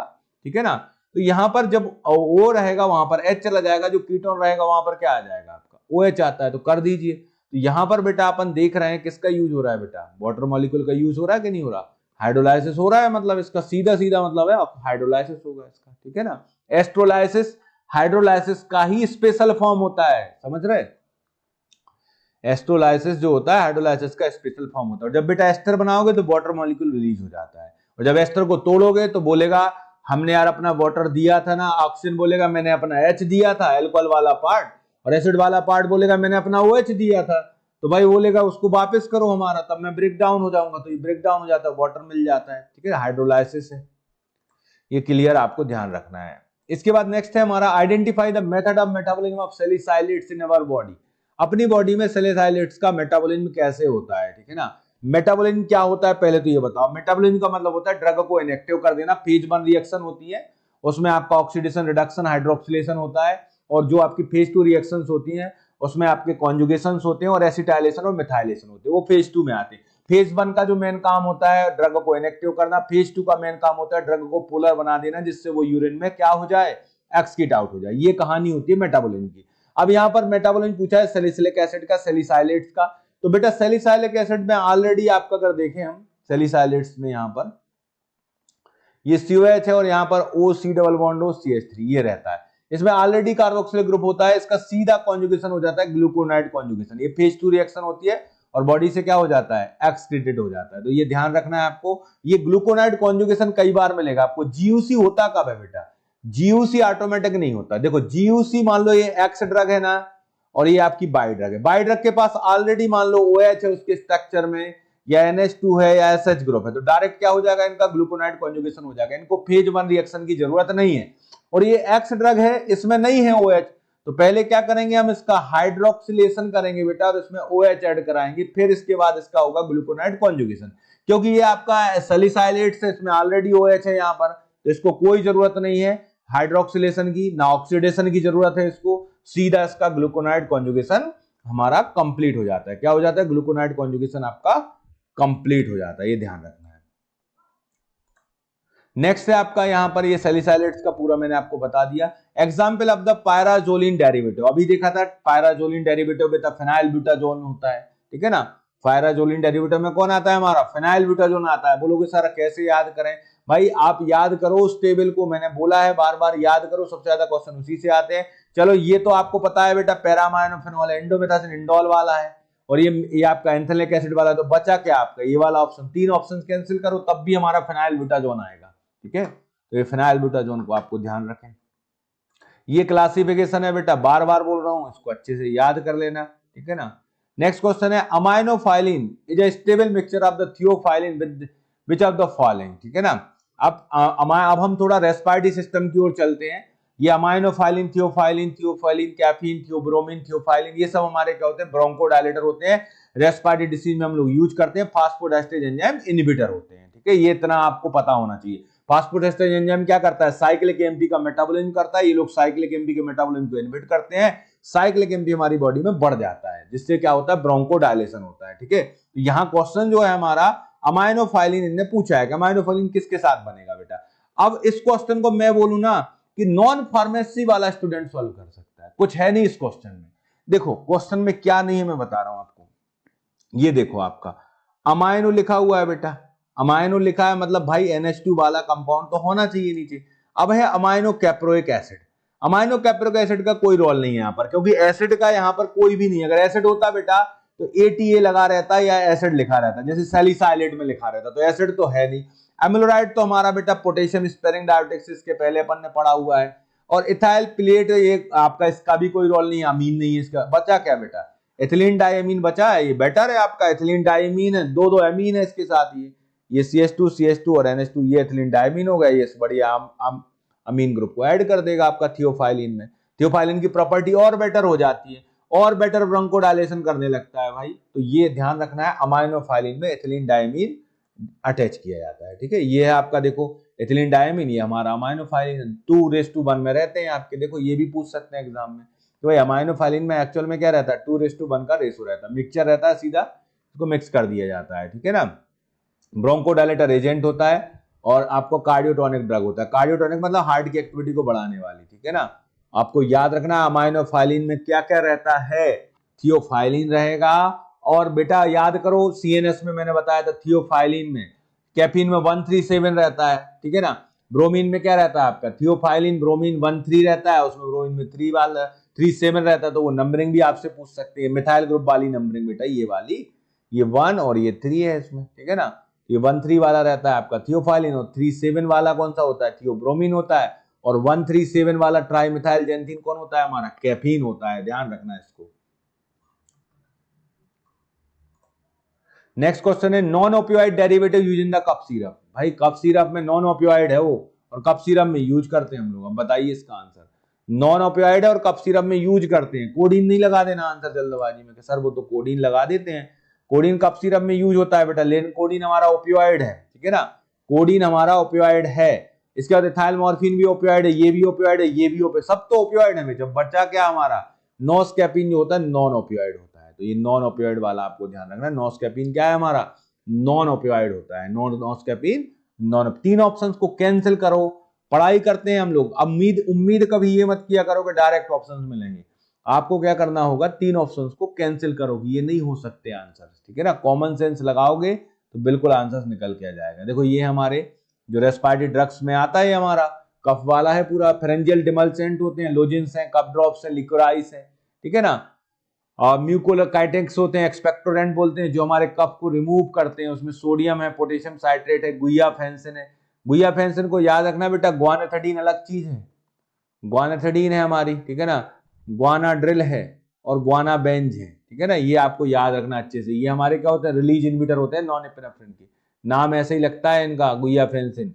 गुइयाफेंसिन कफ सीरप में रहता है बेटा, ब्रोंकल सिक्रीशन को बढ़ाता है, हमारे म्यूकस को रिमूव करता है। म्यूकोलाइटिक्स मतलब जो क्या आते हैं, म्यूकस के बॉन्ड को ब्रेक डाउन करते हैं। इसमें जैसे आपका कार्बोसिस्टीन, एसिटाइलसिस्टीन, एम्ब्रोक्सोल, ब्रोमोहेक्सिन, ये सब कफ सीरप में आते हैं बेटा। एंटीटिसूब जो होते हैं, ये जो एक्सपेक्टोरेंट होते हैं, ये कफ को रिमूव करते हैं। और जब कफ रिमूव होगा तो हमारे लंग्स में फॉरेन पार्टिकल्स रहेगा नहीं, तो कफिंग नहीं होती, ठीक है ना। और एंटीटिसूब को कफ रिमूव करने से कोई मतलब नहीं, ये सीधा ब्रेन में जाते हैं, बोलते हैं मुझे कोई मतलब नहीं है, मैं तो कफ सेंटर को सप्रेस करूंगा। एंटीटिसूब क्या करते हैं, डायरेक्ट कफ सेंटर को सप्रेस कर देते हैं। उसमें ओपियोइड्स में आता है कोडीन है, फोलकोडीन है, इथाइल मॉर्फिन है, ये आते हैं। नॉन ओपियोइड्स में आपका नोस्कैपिन आता है, डेक्स्ट्रोमेथार्फिन, ये सबसे कॉमन यूज होता है। और आपको क्लोफिडाइलॉन, ये सब हमारे कफ सिरप में आते हैं। ये क्या है, आप आजकल गवर्नमेंट ने तो इनको अलग कर दिया, ओपियोइड वगैरह को, ओपियोइड कोडीन, फोलकोडीन को बैन कर दिया। क्यों, लोग बाग इसको एडिक्शन के लिए यूज करने लगते हैं। मेडिकल स्टोर पे जाते हैं, शेड्यूल एक्स ड्रग है हमारा, पर्चा लगता है, लेकिन अपने इंडिया का सिस्टम ऐसा है कि कई बार मिल जाता है उनको, इकट्ठे 10-12 सिरप खरीद लिए और पी लिए, तो गवर्नमेंट ने कहा ये सिस्टम ही खत्म करो, इनको बैन कर दिया गया। अब नॉन ओपियोइड्स वाले आते हैं, नोस्कैपिन है, डेक्स्ट्रोमेथार्फिन, इनके एंटीहिस्टामिनिक यूज होते हैं हमारे, जो आपके ड्राई कफ के लिए, जैसे क्लोरोफेनामिन होता है, डाइफेनाइड्रामीन होता है, जो बेंडाड्रिल की एड आती है उसमें यही रहते हैं। प्रोमेथाजीन है, ये हमारे एंटीहिस्टामिनिक होते हैं, ये भी हमारे क्या होते हैं, एंटीटिसूब की प्रॉपर्टी रखते हैं। एडजंक्टिव एंटीटिसूब ब्रोंकोडायलेटर साथ में दे देते हैं। क्या होता है, जब तक हमारे ब्रोंकोल्स डायलेट होंगे नहीं होंगे तब तक कफ आपका रिमूव नहीं होगा।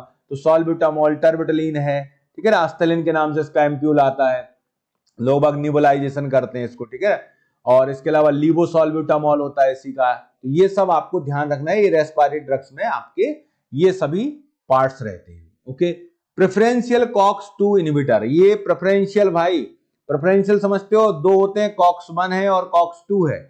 तो कॉक्स 2 को जो ज्यादा इनहिबिट करेगा as compare to the COX 1। Non selective तो दोनों को करते थे, प्रेफरेंशियली पूछा है इन्होंने। प्रेफरेंशियली में बेटा आपका होता है डाइक्लोफेनिक, सेलिकॉक्सिब तो आपका सेलेक्टिव होता है, ठीक है। तो इसमें आपका रहेगा आंसर डाइक्लोफेनिक। डाइक्लोफेनिक हमारा क्या होता है, प्रेफरेंशियली कॉक्स 2 इनहिबिटर होता है, ध्यान रखना है। ये क्लासिफिकेशन है बेटा, क्लासिफिकेशन ऑफ एनसेड। देखो इसमें केमिकल क्लासिफिकेशन भी चलता है साथ में, और फार्माकोलॉजी का मैकेनिज्म बेस्ड क्लासिफिकेशन भी होता है, दोनों होते हैं इसमें। केमिकल भी होता है और फार्माकोलॉजी का क्या होता है, मैकेनिज्म बेस्ड क्लासिफिकेशन भी होता है। दोनों तरीके के क्लासिफिकेशन इसमें होते हैं। तो सबसे पहले अगर हम देखें preferentially COX 2 inhibitor, preferentially COX 2 inhibitor में हमारा नीमोस्लाइड आता है, ठीक है ना, नीमोस्लाइड आता है, मेलॉक्सिकैम आता है, इटोल्डेक आता है और डाइक्लोफेनिक आता है। तो इनको अच्छे से याद रखना, ठीक है ना। एनडीए जानते हो, नेशनल डिफेंस एकेडमी होती है, उसमें जाना है अपन को, एनडीए मी, एनडीए मी याद कर लो, प्रेफरेंशियली कॉक्स 2 इनहिबिटर है।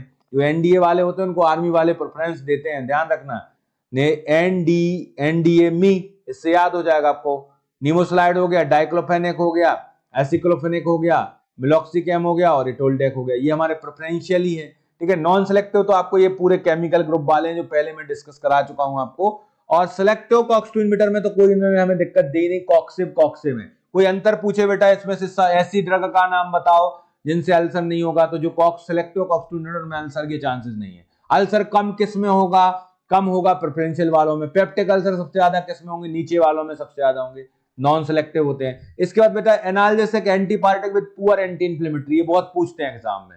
Analgesic antipyretic with poor anti inflammatory, तो उसमें अच्छे से याद रखना पैरासिटामॉल होता है हमारा। पैरासिटामॉल सीधा सीएनएस में जाता है, एक एंजाइम होता है कॉक्स 3 को इनहिबिट करता है और बॉडी के टेम्परेचर को रिड्यूस कर देता है, ये ध्यान रखना है इसको।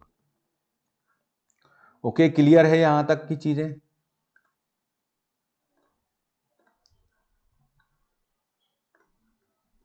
अब आगे चलते हैं, गिवन स्ट्रक्चर, ये स्ट्रक्चर किसका है बेटा, इस चीज में तो मैं बार बार बोल रहा हूं बेटा, ये स्ट्रक्चर किसका है ये आपको बताना है। और इसमें देखो आप यहां पर क्लो तो लगा हुआ है, क्लोरीन लगाया तो क्लो तो है इसमें, ऐसे हमारा क्लोनिडीन में था, ठीक है ना, उसमें भी ऐसे ही लगा हुआ था, बस यहाँ पे इमीडाजोल रिंग था। तो यहाँ पर देखो एसिक्लोफेनिक में भी है और डाइक्लोफेनिक में भी है, तो यहाँ पर डाइक्लोफेनिक है और एसिक्लोफेनिक ये है, ठीक है ना। अब इसमें हमको दोनों के, ये नीमोस्लाइड आंसर नहीं होगा, रोफिक ऑक्सिव आंसर नहीं होगा, ठीक है ना। ये स्ट्रक्चर किसका है, ये स्ट्रक्चर है बेटा एसिक्लोफेनिक का होता है, स्ट्रक्चर किसका है हमारा, एसिक्लोफेनिक का स्ट्रक्चर है, आपको ध्यान रखना है। एसिक्लोफेनिक का स्ट्रक्चर रहता है, इसमें क्या रहता है आपका, ये एसिक्लोफेनिक में क्या होता है, ये इस तरीके से यहां पर एडिशनली ये आपका एसिटाइल ग्रुप रहता है, इसलिए इसका नाम है एसिक्लोफेनिक, हम इसको बोलते हैं। ध्यान रखना, इसको स्पेशली यूज करते हैं जब पेन हो हमारे लिए, इन्फ्लेमेशन हो, ठीक है ना, रूमेटॉइड आर्थराइटिस हो, ऑस्टियोआर्थराइटिस हो, या हमारे क्या हो स्पॉन्डिलाइटिस हो जाए, तब स्पेशली हम इसको यूज करते हैं एसिक्लोफेनिक को। एसिक्लोफेनिक बेटा एनालॉग होता है डाइक्लोफेनिक का, डाइक्लोफेनिक का एनालॉग होता है एसिक्लोफेनिक। ये हमारे क्या होते हैं, aryl acetic acid derivative category में आते हैं, ध्यान रखना है, ठीक है ना। इनका मैकेनिज्म क्या होता है बेटा, इनका मैकेनिज्म क्या होता है, प्रेफरेंशियली कॉक्स-2 इनहिबिटर होते हैं, ठीक है ना। आप बोलोगे सर कैसे पता चलेगा मुझको, बेटा एनडीए जाओ ना, एनडीए मी, तो एनडीए में आप बोलोगे सर नीमोस्लाइड बताया था आपने, डाइक्लोफेनिक बताया, यहां पर आपका क्या बताया था, ठीक है ना, ये एसिक्लोफेनिक हो गया और ये आपका इटोल्टेक हो गया, तो इनको आपको याद रखना है, ठीक है। ये हमारे क्या है, प्रेफरेंशियली कॉक्स-2 इनहिबिटर होते हैं। डोलो कैन बी टर्म है, ये डोलो बहुत आती है मार्केट में, डोलो डोलो डोलो क्या होता है, डोलो मतलब पैरासिटामोल होता है, पैरासिटामोल की टैबलेट होती है। डोलो पी लिखा है, डोलो सी लिखा है या डोलो डी लिखा है, तो उसमें क्या रहेगा, डाइक्लोफेनिक आ जाएगा, तो पैरासिटामोल की रहती है। पैरासिटामोल के बहुत प्रोडक्ट आते हैं बेटा, क्रोसिन आती है मार्केट में हमारे, ठीक है ना, कैलपॉल आती है, ठीक है ना, ये आती है क्रोसिन की, एडी आ रही, कैलपॉल आती है, ठीक है ना, P650 आती है, तो बहुत सारी आती है। ये पैरासिटामोल के मार्केटेड नेम है डोलो। डोलो क्या है बेटा, ये पूछ सकते हैं, डोलो कौन सा नेम है बेटा, जल्दी बताओ, प्रोप्रियोरेटरी नेम है डोलो की नॉन प्रोप्रियोरेटरी नेम है, ये बताइए मुझे, डोलो प्रोप्रियोरेटरी नेम है या नॉन प्रोप्रियोरेटरी नेम है, ये बताना है आपको। तो बेटा आपको प्रोप्रियोरेटरी नेम समझते हो, प्रॉपर्टी किसकी होती है मेरे भाई, कंपनी की होती है। प्रोप्राइटर आप देखना किसी दुकान के सामने लिखा रहता है भाई लक्ष्मी प्रोप्राइटर, ठीक है ना, या महेश प्रोप्राइटर, तो प्रोप्राइटर मतलब जो मालिक है भाई दुकान का, तो प्रोप्राइटरी नेम मतलब किसका नेम, कंपनी नेम होता है, मार्केट नेम होता है, ट्रेड नेम होता है, ठीक है। और नॉन प्रोप्राइटरी नेम मतलब क्या होता है मेरे भाई, ऑफिशियल नेम होता है, आपका ऑफिशियल नेम है, फार्माकोपियल नेम है, जेनरिक नेम जिसको हम लोग बोलते हैं। तो ये जो हम लोग पढ़ते हैं ना, जितने नाम अभी तक जितनी अपन ने स्लाइड पढ़ी, सब में कहीं पे जितने नाम मिले बेटा, सब हमारे जेनरिक नेम मिले, हमको ऑफिशियल नेम मिले। ये बस हमारे सामने क्या आ गया, मार्केटेड नेम आ गया, तो ध्यान रखना इसको प्रोप्राइटरी नेम होता है। नेक्स्ट क्वेश्चन है यहां पर, ये हम ऑलरेडी आपको करा चुके हैं, इसमें आपका आ गया फ्लुरबिप्रोफेन। फ्लुरबिप्रोफेन का आपको नाम बताना है, आईयूपीएसी नेम, तो यहाँ पे भी थोड़ा सा हमको दिमाग ही लगाने वाले हैं, उसी से हमारा ये सॉल्व होने वाला है, ठीक है ना। इसमें देखो इन्होंने बहुत ही टफ ऑप्शंस दिए हैं आपको, देखो प्रोपियोनिक एसिड डेरिवेटिव है, ये प्रोपियोनिक एसिड डेरिवेटिव होता है, ठीक है। इसमें आपका फ्लोरोबार्ड है, तो फ्लोरोबेटा सभी में दे दिया, और बाइफिनाइल भी दे दिया, मतलब आप सीधा नंबरिंग पूछ रहे हो, तो इसको तो डायरेक्ट याद करना पड़ेगा आपको। इसमें आपका 2 रहेगा, 2 फ्लोरोबाइफिनाइल, 4 आयल, ठीक है ना, और प्रोपियोनिक एसिड, ये आपका इसका आंसर होगा। बट जनरली क्या होता है, स्टूडेंट्स हमको क्वेश्चन बताता है, हम उसके ऑप्शंस बना देते हैं, ठीक है ना, तो ऑप्शंस बनाएगा, बट इतने क्लोज ऑप्शंस नहीं आते एग्जाम में, बहुत रहता है उसमें डिफरेंस रहता है ऑप्शंस में, तो आराम से आपको प्रोपियोनिक एसिड वाला एक ही ऑप्शन मिलेगा, और वो लिखा है प्रोफेन, प्रोफेन में लिखा है प्रोपियोनिक एसिड। ये तो आपका आईयूपीएसी नेम है, तो इसको आपको ध्यान रखना, डायरेक्ट इसमें 4 पोजीशन पर आयल ग्रुप होता है। इसके बाद यहाँ पर नेक्स्ट क्वेश्चन आया हुआ है हमारा, यहाँ पर नेक्स्ट क्वेश्चन आपसे पूछा गया है कि N4 nitro 2 phenoxyphenyl methane sulfonamide is IUPAC name of, ठीक है ना, मेथेन लिखा है और सल्फोनामाइड लिखा है बेटा, तो आप बता सकते हो इसमें नीमोस्लाइड का ही नाम है, ये किसका नाम है बेटा, नीमोस्लाइड का नाम होता है, ध्यान रखना, नीमोस्लाइड, ये दिख रहा है हमारा, ये आपका मेथेन नाइट्रो हो गया यहाँ पर, ये आपका नीमोस्लाइड का ही मेथेन, ये मेथेन हो गया, ये सल्फोमाइल ग्रुप है। इसमें नीमोस्लाइड का एडवर्स इफेक्ट क्या होगा बेटा, हाइपर सेंसिटिविटी हो सकती है, क्योंकि इसमें सल्फोमाइल ग्रुप होता है, इकलौता आपका एनसेड है जिसमें सल्फोमाइल ग्रुप होता है। ये प्रेफरेंशियली आपका क्या होता है, कॉक्स-2 इनहिबिटर होता है, स्पेशली जो ज्वाइंट पेन वगैरह होते हैं, इन्फ्लेमेशन पेन होता है उसमें स्पेशली काम करते हैं। बट न्यूमोस्लाइड को अब अपने इंडिया में according to the guideline ban कर दिया गया, बट अभी भी मार्केट में ये अवेलेबल है न्यूमोस्लाइड, ठीक है ना। ये हार्ट के लिए डेंजर होते हैं कई बार। इसके बाद है डाइफ्लूएंसिल इज जनरली, ये पूछ लिया है डाइफ्लूएंसिल क्या होता है, सिलेक्टिव कॉक्स इनहिबिटर होता है कि नॉन सिलेक्टिव होता है बेटा, नॉन सिलेक्टिव कॉक्स इनहिबिटर होता है। हम जानते हैं प्रेफरेंशियली जानते हैं और सिलेक्टिव जानते हैं, तो उनमें तो इसका नाम है नहीं कहीं, तो अल्टीमेटली मतलब इसका क्या होगा, ये होगा हमारा कौन सा वाला, नॉन सिलेक्टिव होगा। ये आपका नॉन सिलेक्टिव कॉक्स इनहिबिटर होता है, ध्यान रखना है, ये हमारा नॉन सिलेक्टिव कॉक्स इनहिबिटर होता है।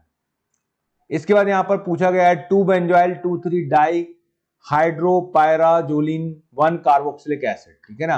अब पायराजोलिन वर्ड लगा हुआ है बेटा, तो पायराजोलिन वर्ड लगा है और इसमें आपका क्या लिखा है 2 बेंजोइल 2,3 डाई हाइड्रोपायराजोलिन कार्बोक्सिलिक एसिड होता है। तो इसमें बेटा इसका जो आंसर है हमारा करेक्ट वो है ketorolac, this is the IUPAC name of the ketorolac. ये भी हमारा नॉन सिलेक्टिव क्या होगा, कॉक्स इनहिबिटर होगा, कीट्रोलैक का ये आईयूपीएसी नेम है आपका, ध्यान रखना है इसको।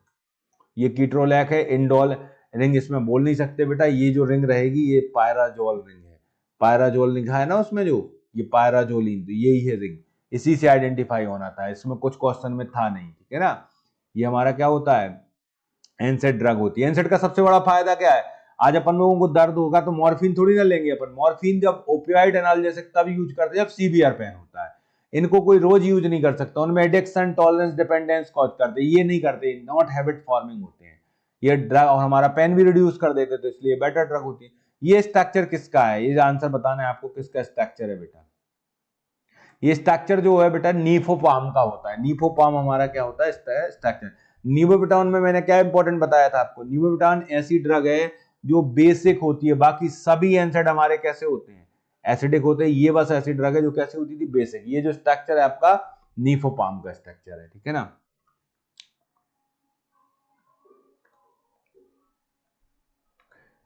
इसके बाद नेक्स्ट क्वेश्चन है फॉलोइंग स्ट्रक्चर इज, ये स्ट्रक्चर किसका है, ये क्वेश्चन पूछा गया है, फॉलोइंग स्ट्रक्चर इज, ये स्ट्रक्चर किसका है, अपन से क्वेश्चन पूछा है, स्ट्रक्चर बेटा न्यूब्यूमेटॉन का है, न्यूब्यूमेटॉन का स्ट्रक्चर होता है, ठीक है ना। इसमें नेफ्थलीन रिंग होती है और ये ब्यूटाइल है, यहाँ पर देखो 1 2 3 4 नेब्यूमेटॉन, तो इसलिए देखो Na से आ गया बेटा नेफ्थलीन रिंग और मिटॉन से क्या आ गया आपका कि इसमें ब्यूटाइल होता है, तो ये याद रखना आपको न्यूब्यूमेटॉन का स्ट्रक्चर होता है।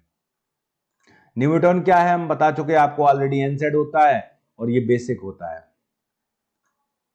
इंडोल एसिटिक एसिड डेरिवेटिव, बहुत सिंपल सा क्वेश्चन है, जल्दी आंसर करें। इंडोल एसिटिक एसिड डेरिवेटिव का आंसर दीजिए आप लोग, क्या होगा indole acetic acid derivative, indomethacin होगा, ठीक है। और पूछेंगे इंडोल रिंग किस में होती है, तो इंडामेथासिन में होती है, रेजरपिन में होती है, फाइसोस्टिग्मीन में होती है, इन सब में क्या होती है हमारी इंडोल रिंग होती है, ध्यान रखना है। इसके बाद नेक्स्ट क्वेश्चन है 2 आपका ब्रैकेट में 2,6 dichlorophenyl amino benzene acetic acid derivative, ये बेंजीन एसिटिक एसिड डेरिवेटिव बेटा, ये डाइक्लोफेनिक का नाम होता है। 2,6 डाइक्लोरो अभी देखा था एसिक्लोफेनिक में, वही तो है हमारा डाइक्लोफेनिक ही तो है। 2,6 डाइक्लोरो, क्लोरो वाला कोई नाम दिख रहा है इस ऑप्शन में, अगर कॉमन सेंस लगाओगे तो आंसर निकल जाएगा। आप डर जाओगे कि कहोगे बताओ आईयूपीएसी ने पूछ रहे हैं इतना टफ पेपर, कहने को ये बताओ इस लेवल का पेपर है और इतना पूछ रहे हैं हमसे, आईयूपीएसी ने पूछ रहे, बच्चे बाहर जाके डिस्कस कर दे, अरे इतना टफ पेपर आया, कुछ नहीं है, एग्जामिनर आपका दिमाग चेक कर रहा है। क्लोरो उसमें लिखा है, नीचे क्लोरो वाला एक ही तो बचा है, ठीक है, ये हो जाएगा 2,6 डाइक्लोरो वाला, ठीक है, ये आंसर हो जाएगा इसका, ये 2,6 डाइक्लोरो रहता है इसमें, यही एसिक्लोफेनिक में होता था, ठीक है। इसके बाद कीटोप्रोफेन इज केमिकली, ठीक है ना, कीटोप्रोफेन क्या होता है केमिकली, ये क्वेश्चन अभी पहले भी अपन ने किया था। तो कीटोप्रोपेन क्या होता है आपका, ये 2 benzoyl phenyl propionic acid derivative होता है, प्रोपियोनिक एसिड आता है बेटा, ये दिख रहा है प्रोपेन मतलब प्रोपियोनिक एसिड रहता है, ये ध्यान रखना है आपको। रिंग प्रेजेंट इन द सुमाट्रिप्टोन, अच्छा क्वेश्चन है ये, सुमाट्रिप्टोन में कौन सी रिंग होती है बेटा, सुमाट्रिप्टोन हमारी एर्गट से रिलेटेड ड्रग है, तो एर्गट कौन सा एल्कलॉइड होता है मेरे भाई, इंडोल होता है, तो इसमें क्या अलग से आएगा बताओ, इंडोल ही तो रहेगा। फ्यूरोन किस में होती है बेटा, फ्यूरोन आपकी होती है फ्यूरोसिमाइड में होती है, प्राजोसिन में होती है, ध्यान रखना मैं रिवाइज करा रहा हूं, फ्यूरोन रिंग किस में होती है, फ्यूरोसिमाइड में होती है, प्राजोसिन में होती है, और किसमें थी फ्यूरोन रिंग, अगर आप पिलोकार्पिन को देखें तो लेक्टोन के फॉर्म में उसमें भी फ्यूरोन है, फ्यूराजोलिडोन उसमें फ्यूरोन रिंग होती है, ठीक है। इंडोल रिंग अपन को पता ही है कि सुमाट्रिप्टोन में एर्गट वाले जितने भी एल्कलॉइड होते हैं उसमें रहती है इंडोल रिंग, फाइसोस्टिग्मीन में इंडोल होती है, इंडोमेथासिन में इंडोल होती है, रेजरपिन में इंडोल होती है, ठीक है। जेंथिन रिंग किस में होती है, हमारे कैफीन, थियोफाइलिन, थियोब्रोमीन में जेंथिन रिंग होती है। इंडियन रिंग भी आपकी क्या होती है, कुछ हमारे जो रहते हैं एनसेड्स उसमें प्रेजेंट होती है। ये दिख रही है आपको, इंडोल रिंग है सुमाट्रिप्टोन। सुमाट्रिप्टोन का मैकेनिज्म क्या होता है, जल्दी से आंसर करें कमेंट में। सुमाट्रिप्टोन को माइग्रेन में यूज करते हैं, 5-HT1B का क्या होता है, एगोनिस्ट होता है, ठीक है, ध्यान रखना है। डाइक्लोफेनेक इज यूज्ड एज, बहुत अच्छा क्वेश्चन है। पेन को तो ट्रीट करेंगे ही हम, इन्फ्लेमेशन को भी करेंगे भाई, और डिस्मेनोरिया में भी यूज करते हैं, पेनफुल मेंसुरेशन। तो इसका आंसर क्या होगा, ऑल हो जाएगा। इसके बाद सेलिकॉक्सिब क्या है बेटा, सिलेक्टिव कॉक्स इनहिबिटर, बिल्कुल सिंपल से क्वेश्चन है और एग्जाम में आते हैं, अच्छे से ध्यान रखना। सेलिकॉक्सिब क्या है, आपका सिलेक्टिव कॉक्स इनहिबिटर होता है, मैंने पूरा आपको बताया है, ये क्लासिफिकेशन अच्छे से ध्यान रखेंगे। एनडीए में चले जाओ, एनडीए मी तो प्रेफरेंशियल हो गए, और आपका सिलेक्टिव में सिकॉक्सिब आता है, कॉक्सिब, एटोरिकॉक्सिब, पेरिकॉक्सिब और रोफिकॉक्सिब को बैन कर दिया गया है क्योंकि कार्डियोवैस्कुलर टॉक्सिसिटी कॉज करता था वो। इसके बाद IUPAC name of the paracetamol, तो पैरासिटामोल का स्ट्रक्चर बनाओ ना पहले, फिर आईयूपीएसी नेम लिखोगे उसका, तो बन जाएगा आपका एस्टामिनोफेन होता है ये। देखो ये आपको इस तरीके से स्ट्रक्चर बनाइए आप।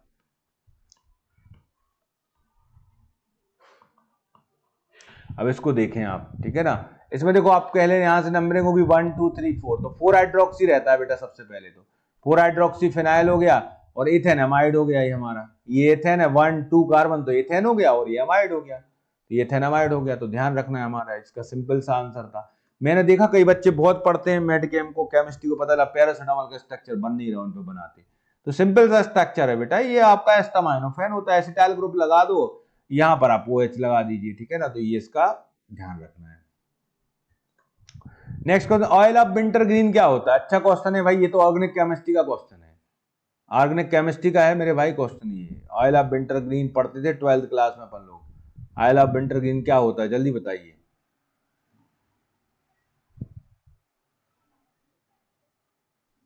Oil of winter green, methyl salicylate को बोलते हैं ऑयल ऑफ विंटर ग्रीन बोलते हैं, ध्यान रखना, ठीक है ना। मिथाइल सैलिसिलेट को क्या बोलते हैं, ऑयल ऑफ विंटर ग्रीन बोलते हैं, ध्यान रखना। ऑर्गेनिक कंपाउंड होता है, इसको हम कहां यूज करते हैं बेटा, एज एनाल्जेसिक एंटीबायोटिक इसको यूज करते हैं। एनाल्जिन क्या होता है, एनाल्जिन क्वेश्चन आ गया आपको। एनाल्जिन जो होता है पायराजोलिन डेरिवेटिव होता है, ये केमिकल क्लासिफिकेशन जो है उसका पार्ट है हमारा, ये क्या होता है, पायराजोलिन डेरिवेटिव होता है, ये हमारा पायराजोलिन डेरिवेटिव होता है, इसको ध्यान रखेंगे, ये क्या होता है, पायराजोलिन डेरिवेटिव होता है। एनाल्जिन क्या होता है, पायराजोलिन डेरिवेटिव होता है, ध्यान रखेंगे। नेक्स्ट क्वेश्चन है हमारा, एंथनिक एसिड डेरिवेटिव पूछा फिर उन्होंने, तो ये सभी तो पढ़े बेटा, जिसमें फिनेमिक फिनेमिक फिनेमिक फिनेमिक फिनेमिक मतलब क्या है, एंथनिक एसिड डेरिवेटिव है, ये सब हो जाएगा, ऑल आएगा इसमें, ठीक है ना। और इसमें याद रखना फ्यूरिसमाइड हमारा डायोटिक होता है, वो भी एंथनिक एसिड डेरिवेटिव होता है, तो उसको भी ध्यान रखें आप, ठीक है ना, वो क्या होता है, ये ऑल आंसर हो जाएगा इसका। ये हमारे सभी हैं, देखो एंथनिक एसिड डेरिवेटिव में फ्लूफिनेमिक एसिड, मीफिनेमिक एसिड और मैक्लोफिनामेट, तो फिनामेट वाले हैं सब हमारे फिनेमिक एसिड डेरिवेटिव होते हैं। इसके बाद सेलेसलेट क्या होता है, सेलासालेट, सेलासालेट कहीं ना कहीं ये दो लोग जुड़ गए इसमें, सैलिसिलिक एसिड को डबल जोड़ दो तो सेलासालेट बनेगा आपका, ठीक है ना। तो इसमें dimer of the salicylic acid होता है, ये क्या होता है, dimer of the salicylic acid होता है, दो सैलिसिलिक एसिड को अपन ने जोड़ दिया।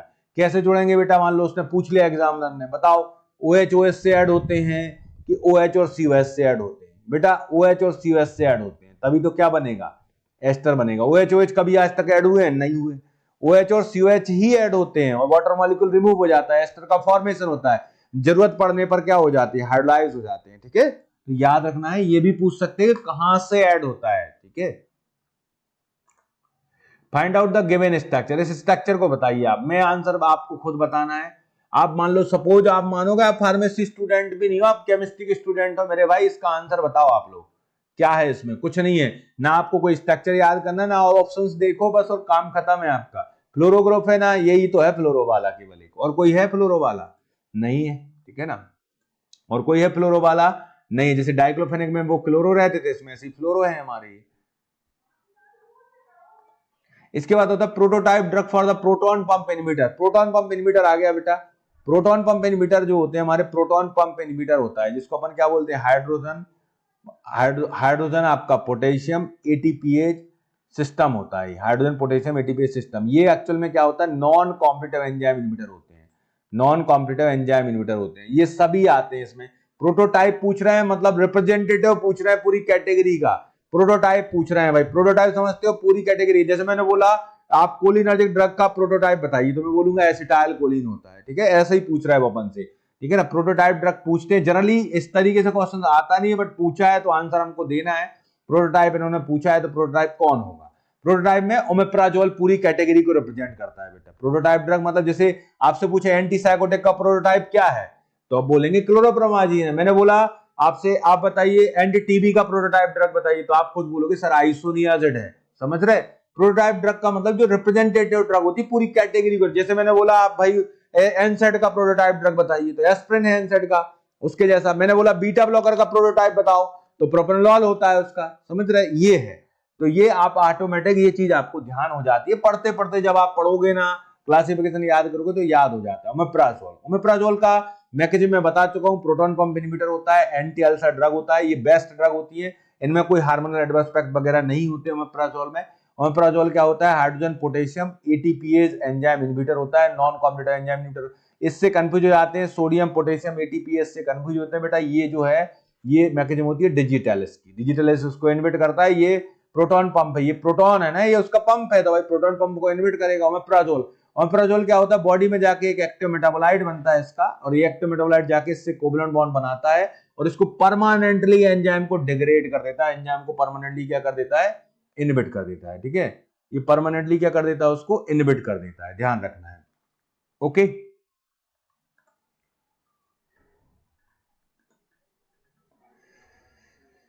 क्लियर, आपको ध्यान रखना है। इसके बाद ये पूरा क्लासिफिकेशन है, अच्छे से याद रखना है, इससे क्वेश्चंस बन जाते हैं कई बार यहाँ पर, ठीक है ना। क्वेश्चंस बनते हैं यहाँ पर, आपका पहले नंबर पर है गैस्ट्रिक सिक्रीशन को इनहिबिटर्स पूछे गए हैं, तो इसमें बेटा आता है प्रोटॉन पंप इनहिबिटर है हमारा, ठीक है ना। H2 ब्लॉकर होते हैं, उसमें सिमेटिडीन रेनिटिडीन आता है, सिमेटिडीन को बैन कर दिया गया है क्योंकि ये हार्मोनल एडवर्स इफेक्ट देता है, इसलिए इसको बैन कर दिया गया। और मेटाबोलिन इनहिबिटर होता है, तो इसको बैन कर दिया गया है, ठीक है ना। ये फेमोटिडीन यूज होता है, लॉक्सटिडीन यूज होता है, रॉक्सटिडीन ये यूज होता है। रेनिटिडीन में जो रिंग होती है बेटा, अच्छे से याद रखना, रेनिटिडीन में फ्यूरॉन रिंग होती है। अगर सिमेटिडीन की पूछते हैं तो उसमें इमिडाजोल रिंग होती है, अगर फेमोटिडीन की पूछेंगे तो उसमें थियाजोल रिंग होती है, ये ध्यान रखना। और फेमोटिडीन में एक और इंपॉर्टेंट पॉइंट है बेटा, ये सब H2 के एंटागोनिस्ट होते हैं, और फेमोटिडीन में इनवर्स एगोनिस्ट प्रॉपर्टी भी होती है एज अ एंटागोनिस्ट के साथ साथ।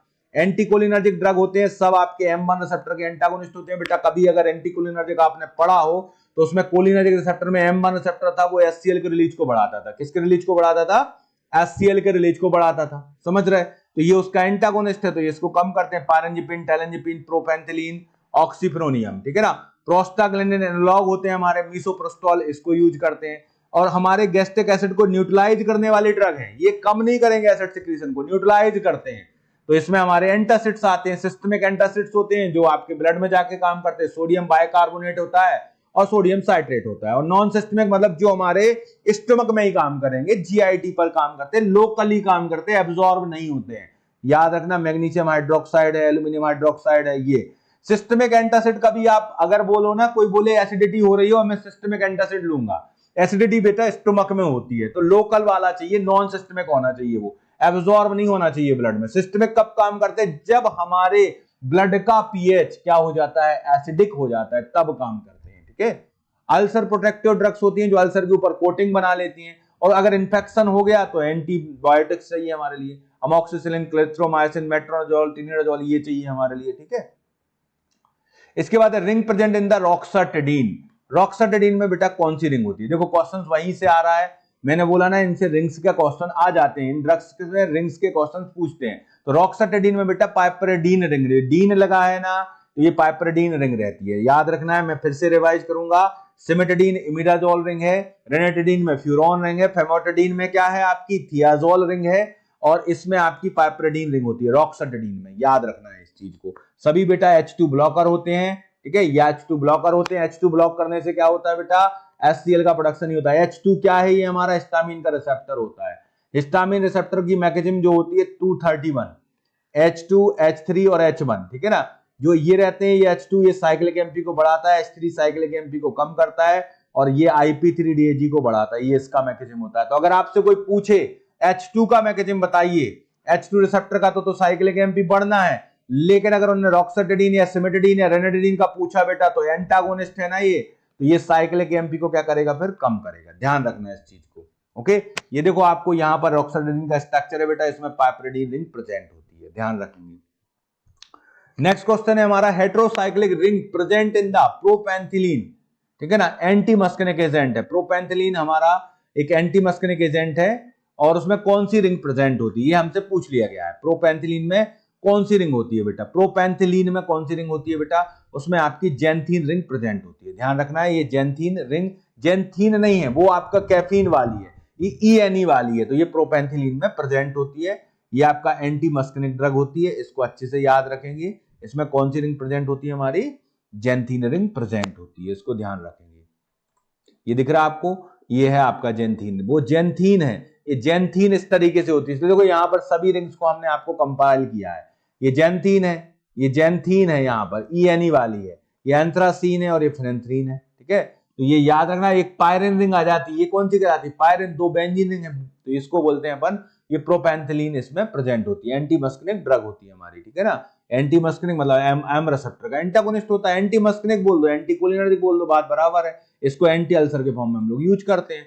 Prostaglandin are rapidly metabolize and inactivated by pathway, अच्छा क्वेश्चन है, कौन से पाथवे से हमारे प्रोस्टाग्लैंडिन इनएक्टिवेट हो जाते हैं और वो बॉडी से रिमूव हो जाते हैं। प्रोस्टाग्लैंडिन, पहले तो बात करते हैं प्रोस्टाग्लैंडिन आते कहां से हैं।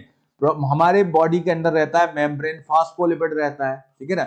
इस मेम्ब्रेन फास्फोलिपिड पर जब हमको चोट वगैरह लगती है, इंजरी होती है, तो एक एंजाइम होता है फास्फोलाइपिड A2, वो कन्वर्ट कर देता है इसको बेटा अरेकिडोनिक एसिड। इस अरेकिडोनिक एसिड पर एंजाइम करता है हमारा कॉक्स, तो बन जाते हैं डिफरेंट डिफरेंट प्रोस्टाग्लैंडिन, और वो बॉडी में पेन वगैरह को जनरेट करते हैं, ठीक है। तो ये रहता है प्रोस्टाग्लैंडिन, बॉडी के लिए हेल्पफुल भी होते हैं, ठीक है, दोनों तरीके से वो काम करते हैं। अगर ज्यादा हो जाते तो फिर पेन वगैरह आता है, तो इसको अगर मेटाबोलाइज कराना है ना, तो हम इसके लिए फॉलो करते हैं आपका क्या, ऑक्सीडेशन एंड रिडक्शन। पहले इसका हम ऑक्सीडेशन करेंगे, लॉन्ग चेन कंपाउंड होता है ये ऑक्सीडेशन, और फिर उसका रिडक्शन हो जाता है, ठीक है। ये ध्यान रखना है आपको, 20 कार्बन होते हैं, ऑक्सीडेशन और रिडक्शन इसको हम मेनली फॉलो कराते हैं। नेक्स्ट क्वेश्चन है, रिंग प्रेजेंट इन द रेनाटिडिन, आ गया क्वेश्चन आपका।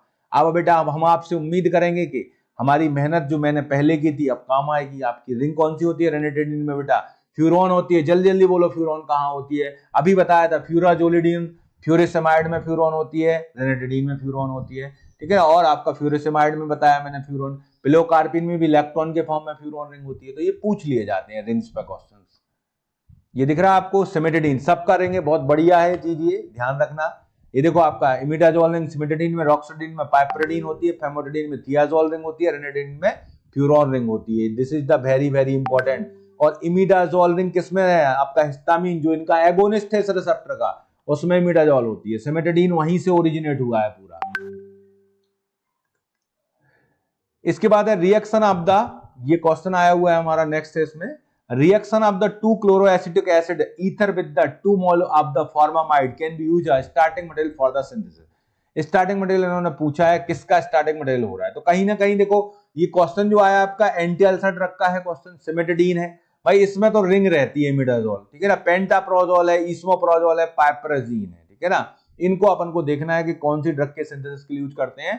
तो इसमें जब 2 chloroacetic acid ether with the 2 mole of the formamide, तो यहां पर क्या बनता है, इमिडाजोल रिंग का सिंथेसाइज होता है। तो इसलिए आंसर क्या रहेगा आपका इसका, सिमेटिडिन रहेगा। सिमेटिडिन यहां से देखो, ये मैंने बोला ना कि आपका क्या होगा, ये जब 2 मॉलिक्यूल ये मिलते हैं और ये फार्मामाइड मिलता है तो क्या बनता है बेटा, इमिडाजोल रिंग बन जाती है। और वही इमिडाजोल तो किस में प्रेजेंट होती है, हमारे सिमेटिडिन में प्रेजेंट होती है। तो इसका आंसर हो जाएगा drug belonging to the butyrophenone class, ठीक है ना, drug belonging to the butyrophenone. ये तो अपन वहां पे पढ़ चुके हैं बेटा, एंटी साइकोटिक में हमने देखा था, हेलोप्रोडोल इसका आंसर था। ये एंटी साइकोटिक CNS का पार्ट था, इस टेबल को मैंने पूरा आपको डिस्कस कराया है, तो ये वहां पर हम ऑलरेडी पढ़ चुके। Following class under the prokinetic, prokinetic समझते हो, जो फूड के मूवमेंट को बढ़ाते हैं। फूड के मूवमेंट को बढ़ाएगा भाई, तो वही बढ़ाएगा जो GIT पर काम करेगा, ठीक है ना। तो डोमपेरिडोन जो होता है हमारा D2 रिसेप्टर का एंटागोनिस्ट होता है, यही हमारा प्रोकाइनेटिक है। डेक्सामेथासोन तो आपका स्टीरॉयड है, हायोसिन हमारा एंटी कोलिनर्जिक ड्रग होता है, ये तो फूड के मूवमेंट को स्लो कर देगा क्योंकि कोलिनर्जिक सिस्टम से परसिस्टेंस मूवमेंट बढ़ता है, ये तो उसका एंटागोनिस्ट है। डाइसाइक्लोमिन स्पाज्मोलाइटिक ड्रग होती है, तो इसमें केवल आपका इकलौता आंसर बचता है बेटा हमारा डोमपेरिडोन, और डोमपेरिडोन को याद रखना D2 रिसेप्टर का क्या होता है, एंटागोनिस्ट होता है। ठीक है, ये है क्लासिफिकेशन एंटीएमेटिक ड्रग का।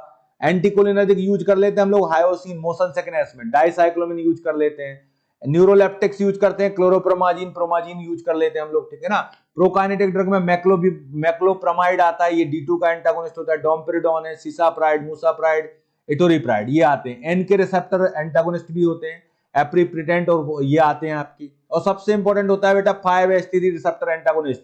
कैंसर इंड्यूस्ड वोमिटिंग में कौन सी ड्रग दोगे, ऑन्डेनस्टीरोन, ग्रेनिस्टीरोन ही देते हैं हम। ठीक है, ध्यान रखना है। और सपोर्टिव में हम कॉर्टिकोस्टेरॉइड को दे सकते हैं, डेक्सट्रो बीटा और बेंजोडाइजेपिन को दे सकते हैं, वो सुला देगा उसको, एंड बेंजोडाइजेपिन में डाइजीपाम अल्प्राजोलम दे देंगे, तो ये हम सपोर्टिव में दे सकते हैं, एडजेंटिव्स कहलाते हैं ये हमारे। और मेन अगर एंटी एमिटिक जो सबसे ज्यादा यूज करते हैं हम लोग, तो वो है 5-HT3 रिसेप्टर एंटागोनिस्ट। और जल्दी से कमेंट में आंसर करें, हमारा 5-HT3 रिसेप्टर जो होता है वो कौन से रिसेप्टर का एग्जाम्पल है, जल्दी से आंसर दीजिए आप लोग। The following compound is the starting material, ये किसका स्टार्टिंग मटेरियल है, बताइए ये किसका स्टार्टिंग मटेरियल होगा। ये अगर आप ब्लड वाला क्वेश्चन है, हमारा ब्लड वाला टॉपिक है बेटा, ये जो होता है ना काउमेरिन रिंग बनाएगा आगे जाके। काउमेरिन रिंग जो रहती है बेसिकली जो स्ट्रक्चर आता है यहाँ से वारफेरिन का होता है, ये जो सिंथेसिस होता है किसके लिए, वारफेरिन के लिए यूज करता है। वारफेरिन हमारी एंटीकोगुलेंट ड्रग होती है, विटामिन के का क्या करती है, एंटागोनिस्ट होती है, तो ये देखो वारफेरिन के लिए इसको हम यूज करते हैं, methyl ester of acetyl salicylic acid. Next question है drug classified as direct thrombin inhibitor, जिसको हम डायरेक्ट थ्रोम्बिन इनहिबिटर बोलते हैं। Drug classified as the direct thrombin inhibitor, direct thrombin inhibitor कहलाता है हमारा। डायरेक्ट थ्रोम्बिन इनहिबिटर होता है सीधा सीधा थ्रोम्बिन, ये आप पढ़ोगे जब इनडायरेक्ट वाली, ये सब आपके इनडायरेक्ट हैं। ये लोग क्या करते हैं, विटामिन के थ्रू क्लॉटिंग फैक्टर के सिंथेसिस को नहीं होने देते, विटामिन के पर काम करते हैं ये लोग, और क्लॉटिंग फैक्टर के सिंथेसिस को कम करते हैं। ठीक है ना, 2, 7, 9, 10 ये विटामिन के द्वारा बनते हैं क्लॉटिंग फैक्टर, इनके लेवल को कम करते हैं, इसलिए क्लॉटिंग नहीं होती। और डायरेक्ट थ्रोम्बिन इनहिबिटर वो होता है जो सीधा थ्रोम्बिन को इनहिबिट करता है, तो उसमें डाबिगेट्रान आता है, याद रखना डाबिगेट्रान, डाबिगेट्रान, ध्यान रखें, डायरेक्ट थ्रोम्बिन इनहिबिटर सीधा डाबिगेट्रान, याद रखेंगे। ठीक है ना, ये सब हमारे एर्गोगेट्रॉन हो गया, एर्गोट्रोपिन हो गया, बिलिरुबिन हो गया, ठीक है ना, और डाबिगेट्रॉन हो गया, ये ओरल होता है, बाकी ये हमारे इंजेक्टेबल होते हैं। बिलिरुबिन होता है, ये लीच से मिलता है, ठीक है, तो ये डायरेक्ट थ्रोम्बिन इनहिबिटर्स होते हैं, इनको अच्छे से ध्यान रखें। ओके, इसके बाद नेक्स्ट क्लास में अपन मिलेंगे। Like, share, subscribe and comment जरूर करें आप, और जो जैसा मैंने बोला वैसा आप स्टडी करते रहें। ओके।